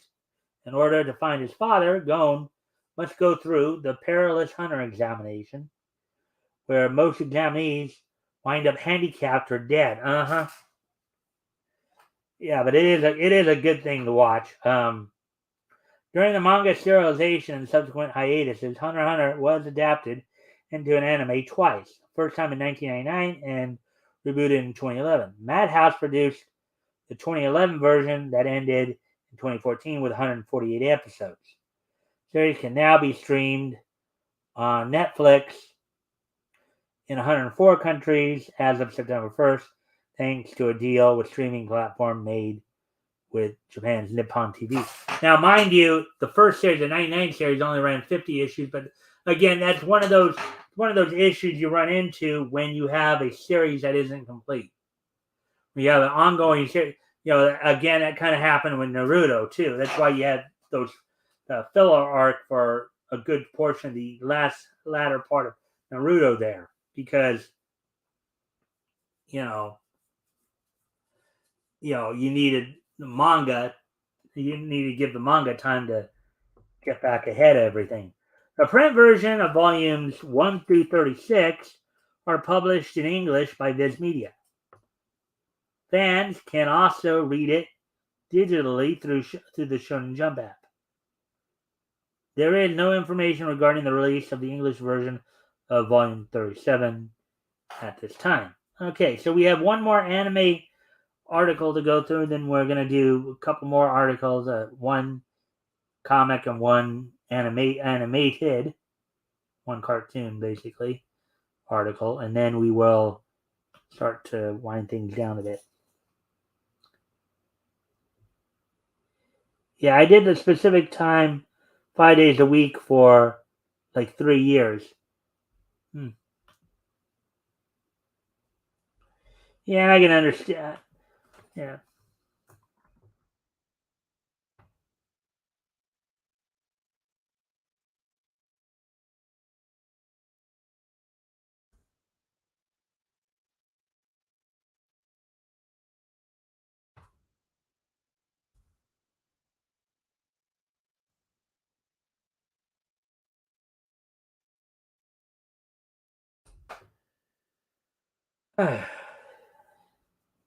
Anyways.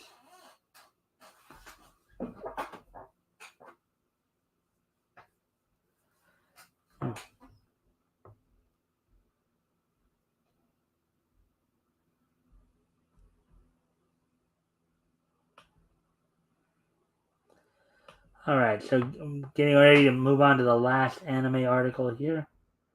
And do we find it? Okay. This one is an interesting story right here.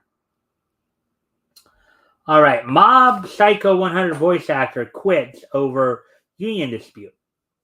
Kyle McCarley, who voices Mob in Mob Psycho 100, discusses his dispute with Crunchyroll over its reluctance to use SAG-AFTRA contract. Now, Kyle McCarley, of course, is the English dub voice actor. He, of course, is somebody based out of LA here. I think one of his other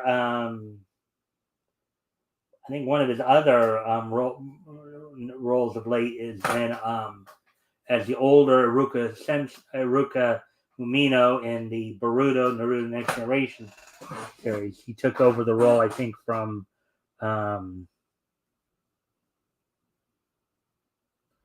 can't think of the guy. Oh, Quentin Flynn. All right. Article of Miki Suzuki, published 7 hours ago. The voice actor of the titular character Mob from the popular anime series Mob Psycho 100 revealed he left the series due to a disagreement with Crunchyroll. In a video uploaded to his YouTube channel, voice actor Kyle McCarley shared that it's unlikely he will reprise his role as Mob due to Crunchyroll's unwillingness to discuss using a union SAG-AFTRA contract. McCarley said that the dispute doesn't boil down to money. Crunchyroll simply doesn't want to use a union contract. He explained that he doesn't typically accept non-union work, quote, with 99.9% of the work that I do, that would be the end of the conversation for me. I would say, thank you very much for the opportunity, but I don't work non-union.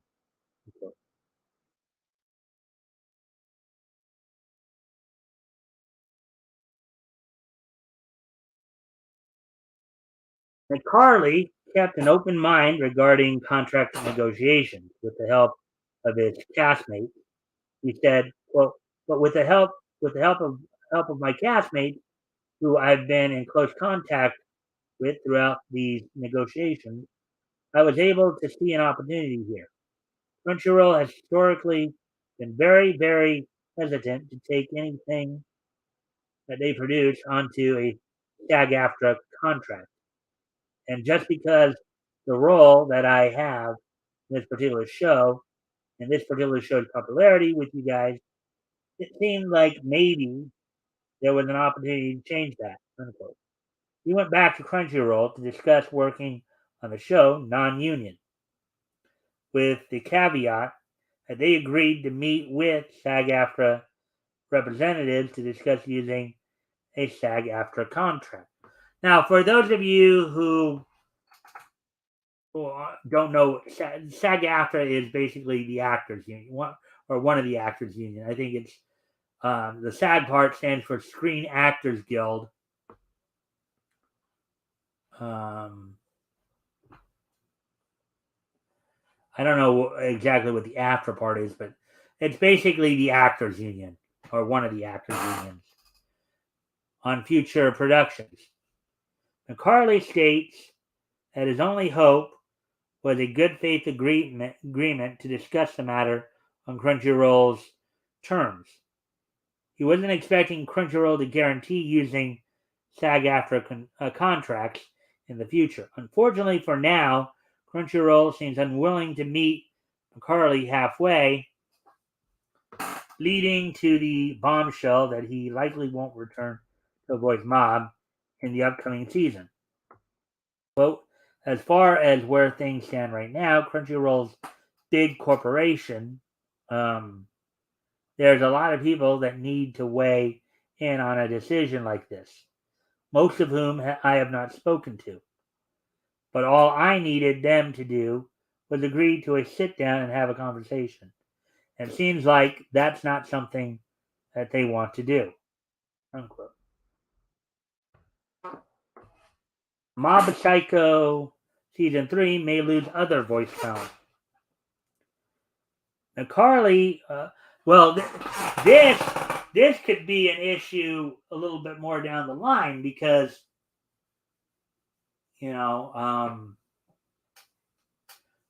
I think it will affect more the usage of LA voice, because more of the LA voice actors, I believe, are part of SAG-AFTRA.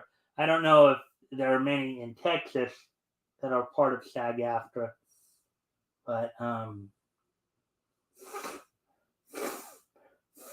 but I guess we'll wait and see here. McCarley hints at the potential of other voice talent leaving the series over the dispute, saying, quote, I just wanted to let you guys know that unless things change, you're probably going to be hearing at least one unfamiliar voice on Mob Psycho 100 Season 3, maybe more, unquote. However, he clarifies that he doesn't want to speak on behalf of anyone in particular or, quote, cast judgment or blame against any actor who takes whatever work opportunities they're given, unquote. Acknowledging that, quote, they have to make the decisions that are best for them, unquote. I'm going to go off camera here for a quick moment. I'll be right back. I got to take care of something, but I'm going to go ahead and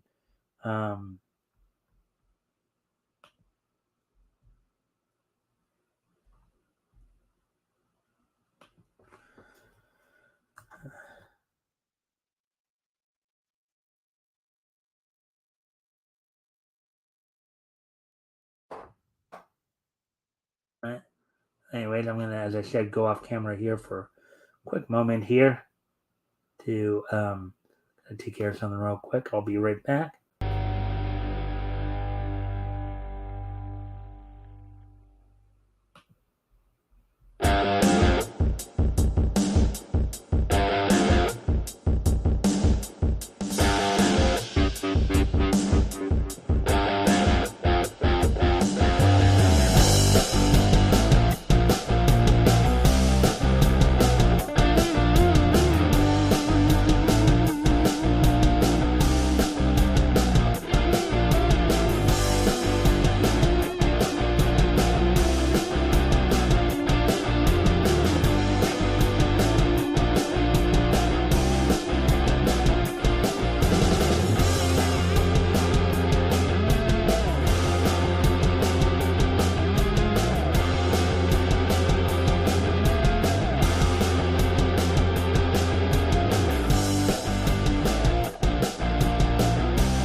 All right, I'm back. So here we go, continuing on with this article here.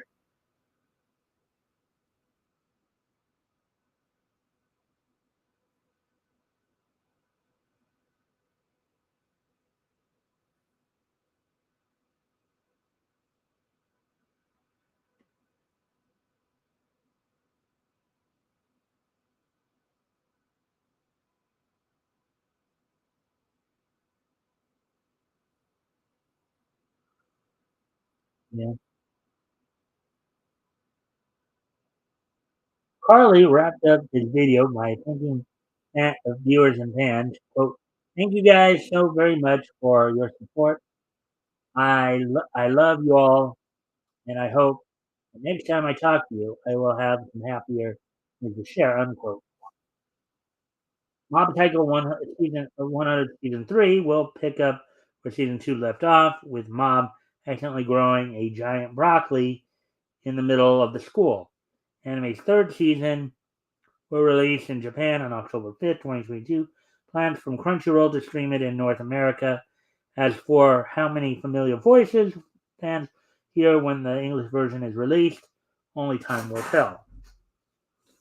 Hmm. I wonder if they do plan on bringing it back to.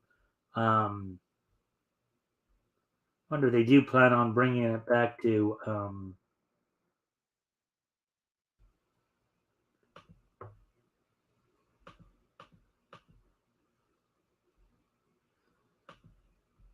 Wonder if they plan on bringing it back um, to Nami at all.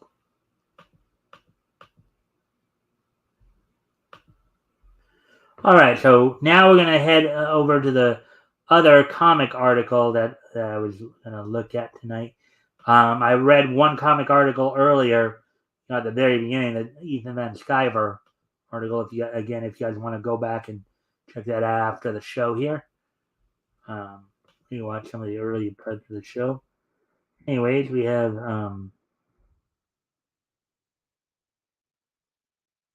all right. This is the one article here. Side effects. Side Effects. Seismic Press presents a preview for Side Effects by writer Ted Anderson and artist Tara O'Connor by Liam Nolan, published 10 hours ago. Let me see where. Oh, so we're already past the 2-hour mark. Okay, good.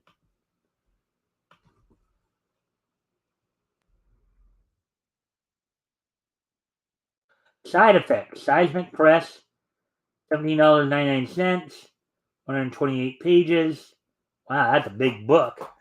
Color on sale, 10 October 5th, 2022.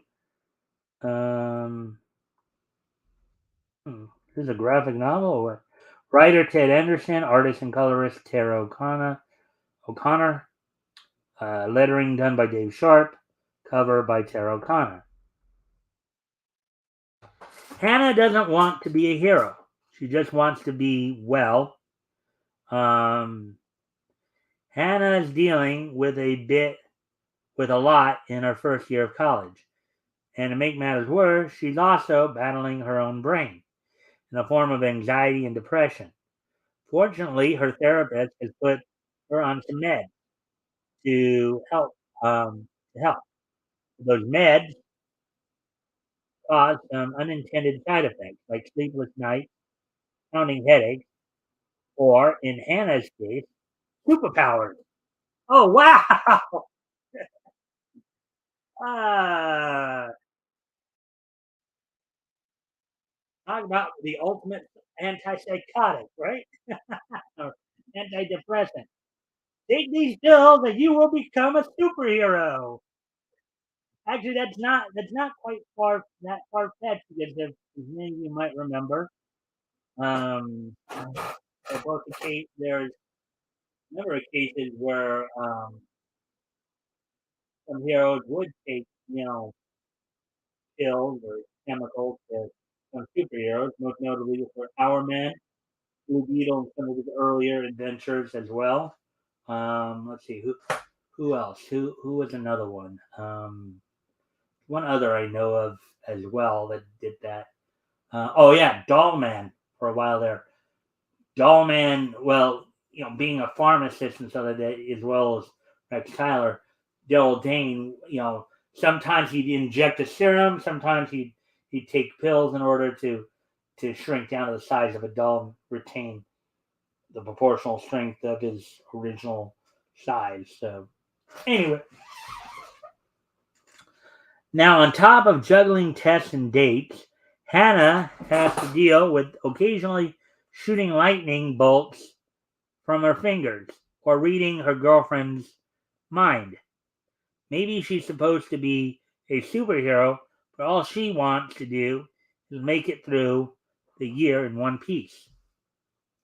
Written by Ted Anderson, who I guess wrote My Little Pony, Adventure Time, Beginning of the End, Orphan Age, Moth and Whisper, and illustrated by Tara Connor, who I guess illustrated Fly by Night, Roots, Puddles, comes a personal story about mental health, what it takes to find yourself again.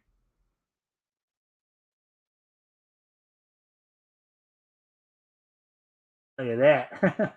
Interesting.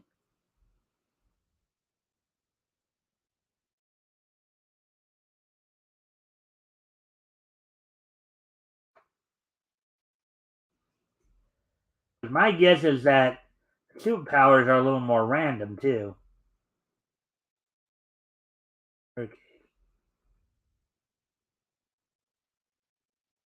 All right, so there we go with that one. So now we have one more.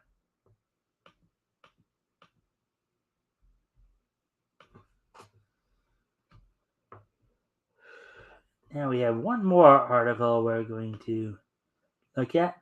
This will be the last article we look at tonight.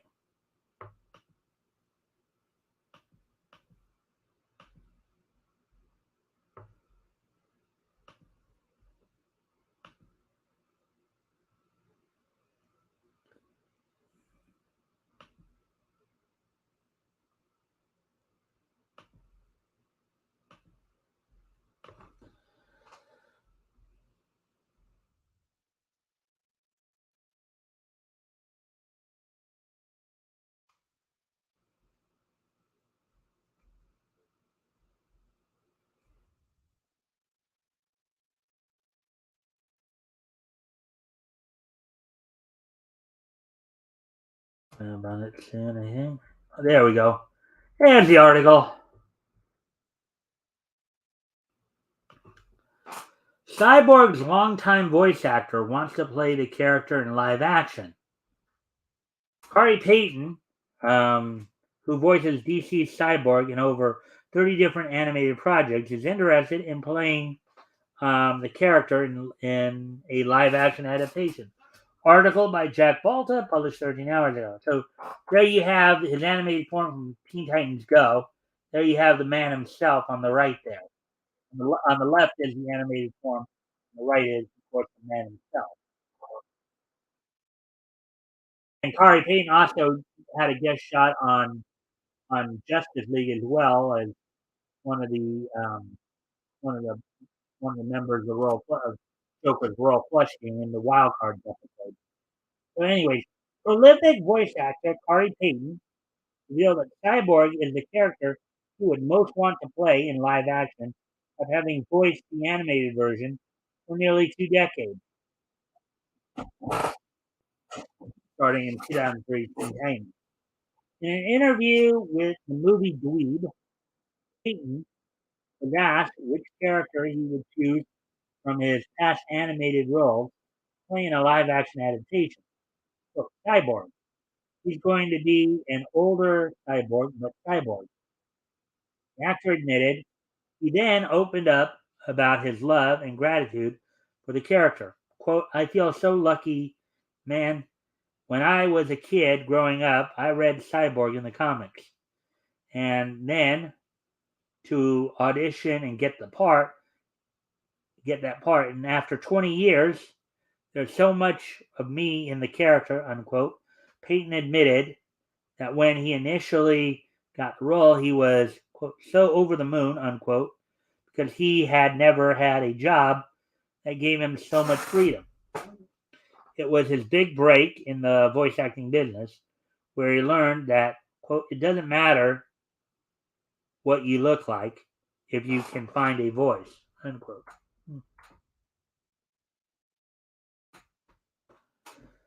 And then I guess they have a link there. Peyton continued on the topic of live action superheroes. He would love a chance to play. Quote, now, if it was Marvel, then Miles Morales, because Spider Man was always my favorite growing up, unquote. He recalled that when he was a child, he used to have arguments with other kids who would claim he could not pretend to be superheroes like Superman because, quote, you can still see his face and he's white, unquote. Um, Peyton then gravitated towards Spider Man, quote, because you don't know what he is under the mask, unquote. He continued saying that the character of Miles Morales was empowering in that he embodied the idea that anybody can wear a mask, which is true. Despite Peyton's interest in live action adaptations of his character, he expressed that the liberating um, feeling of playing animated roles in Cyborg in Teen Titans Go. When comparing his voice acting work to his performance as Ezekiel in The Walking Dead, Peyton explained, quote, you do live action and yeah, they can give you a tiger and they give you dreadlocks and everything, unquote. But he conceded, quote, you're still relegated to the body that you're inhabiting, unquote. After lending his vocal talents to Cyborg in over 400 episodes of television, Peyton claims he has still, quote unquote, never gotten sick of voicing the character. While he would love to play these superheroes live action, he did joke, quote, at this point, you're going to have to write a 50-year-old Miles Morales and Cyborg. So I'll take whatever I can get. Audiences can see Peyton as Cyborg in Teen Titans Go streaming on Hulu and HBO Max. Alrighty then. So there we go. There we go with the all the articles. Um,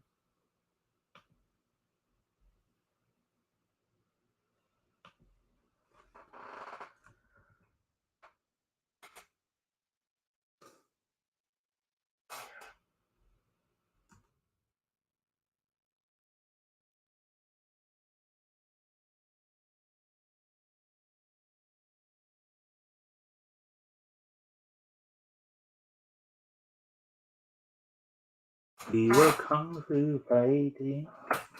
It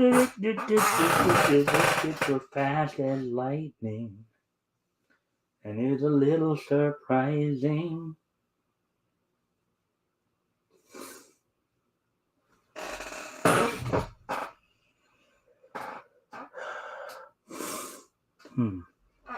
Anyways.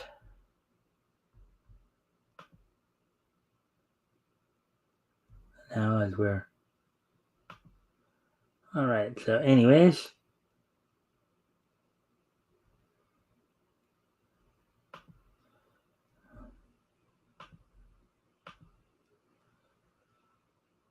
Actually, I think we need that anyways because we kind of have a general idea what's going on.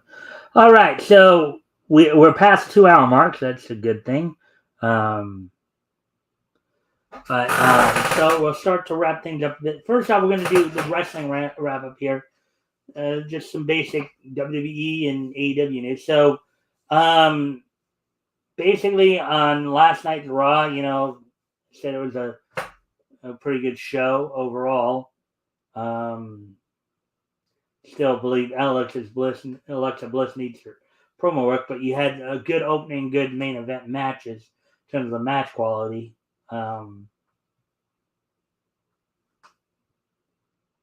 Let's see. And they gave the real reason for Logan Paul taking on Roman Reigns at Crown Jewel. So as it turns out, the audience for at least Crown Jewel, that seemed to be the most important for that show, is the Prince of Saudi Arabia. He's the one that they are, if they get good TV buy rates, if they get a good crowd, that's more of a bonus. But Crown Jewel is a show that seems to be exclusively for the Prince of Saudi Arabia, as mentioned by WrestleMania earlier today as I was watching it. Let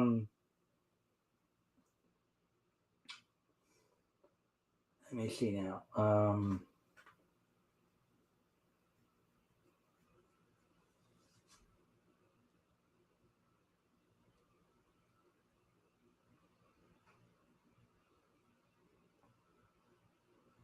Let me see. I'm just trying to think here.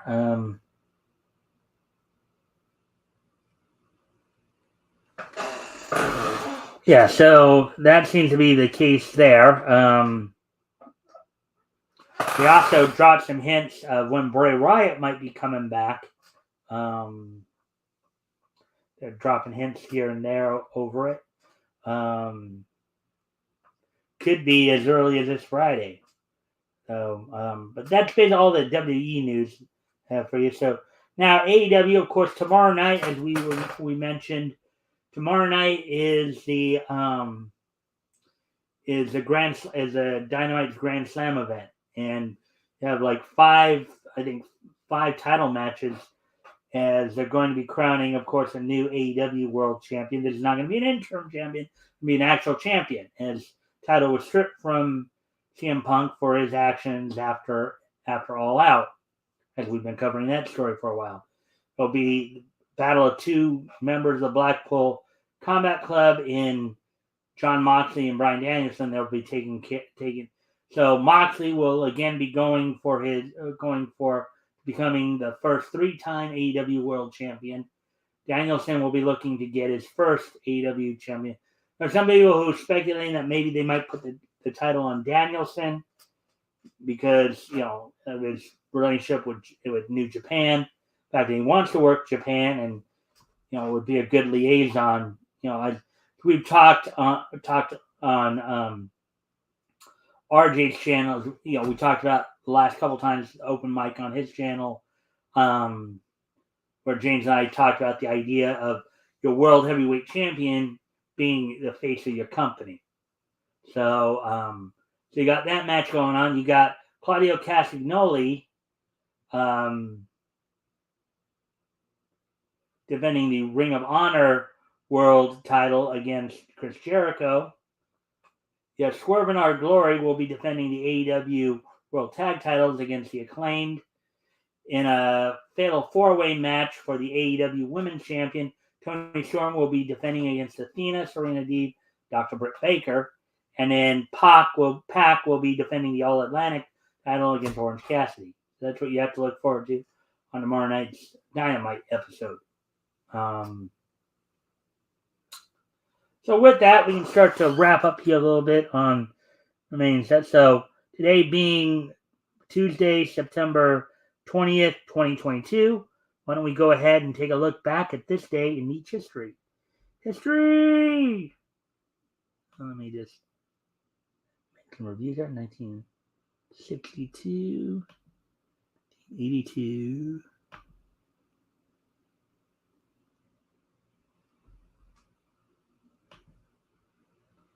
Say 1997.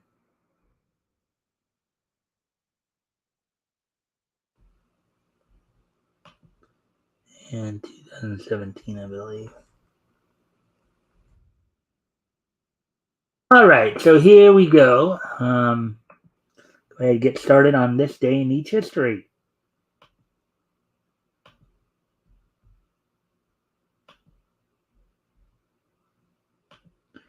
All right, first off, we head back 60 years ago today. As on this date, 60 years ago today, the 55th issue of Falling in Love from DC Comics, which at the time, this particular branch was known as Arley Publishing Corporation. The,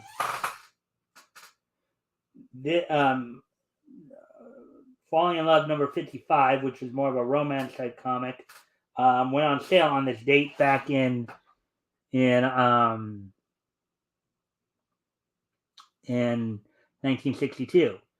Now, at this time, they were doing this as a bi-quarterly title, which basically meant that you would have the books come out 2 every 3 months. So, whereas a quarterly title, you had a book come out every quarterly title, you had a book come out every quarter. Once every like 3 months or so. 4 times a year. This one came out 8 times a year, kind of bi-quarterly. So. And this book was more, as I said, it was more of a romance type comic. It had romance type anthology. It had such titles as "If Love Had Its Way," "A Day for Tears," "My Own Love," "Come Back My Heart."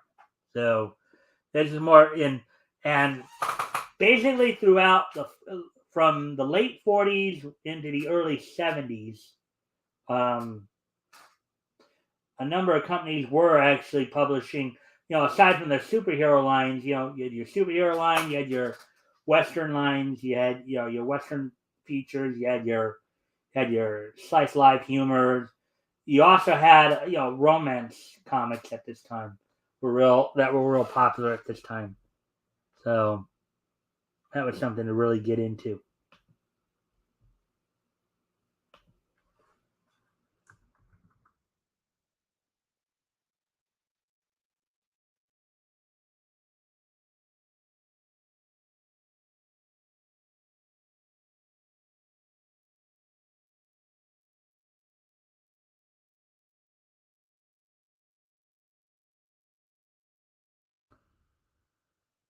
So, anyways, back to that.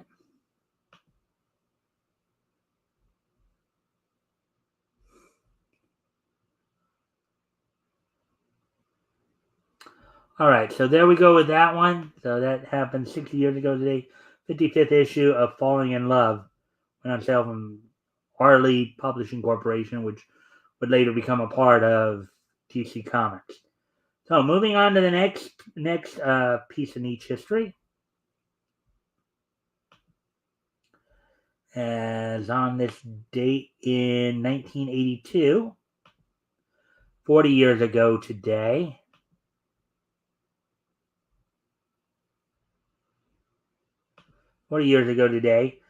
Mr. Pro would defeat Al Tomko for the NWA Vancouver Canadian title in Vancouver.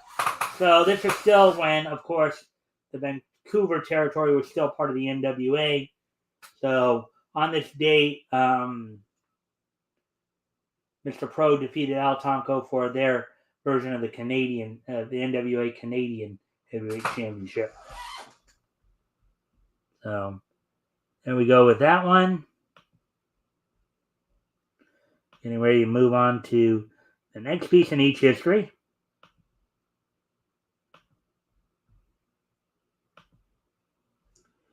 as on this date in 1997, The New Adventures of Zorro and Vampires premiered in syndication on this date back in 1998. So 25 years ago today, The New Adventures of Zorro and Vampires would make their premiere in syndication on this date in back in 1997.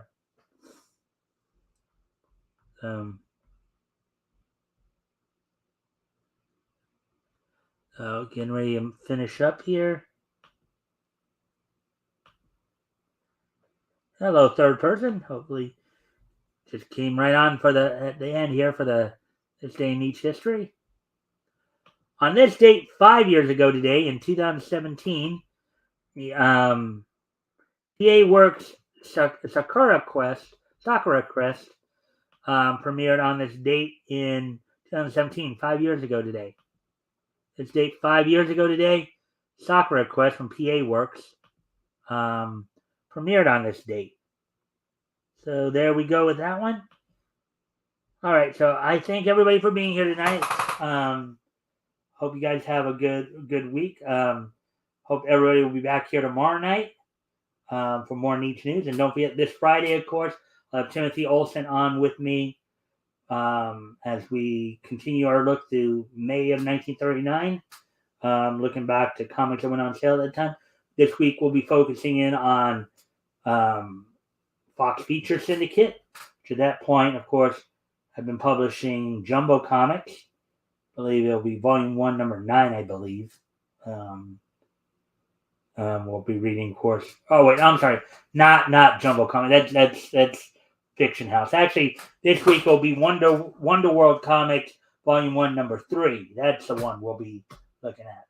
We'll be, of course, getting introduced to the Flame. We may even be looking at some of the other stories in there. So with that, guys, I thank you all for being here. I hope to see you back here tomorrow. Bye.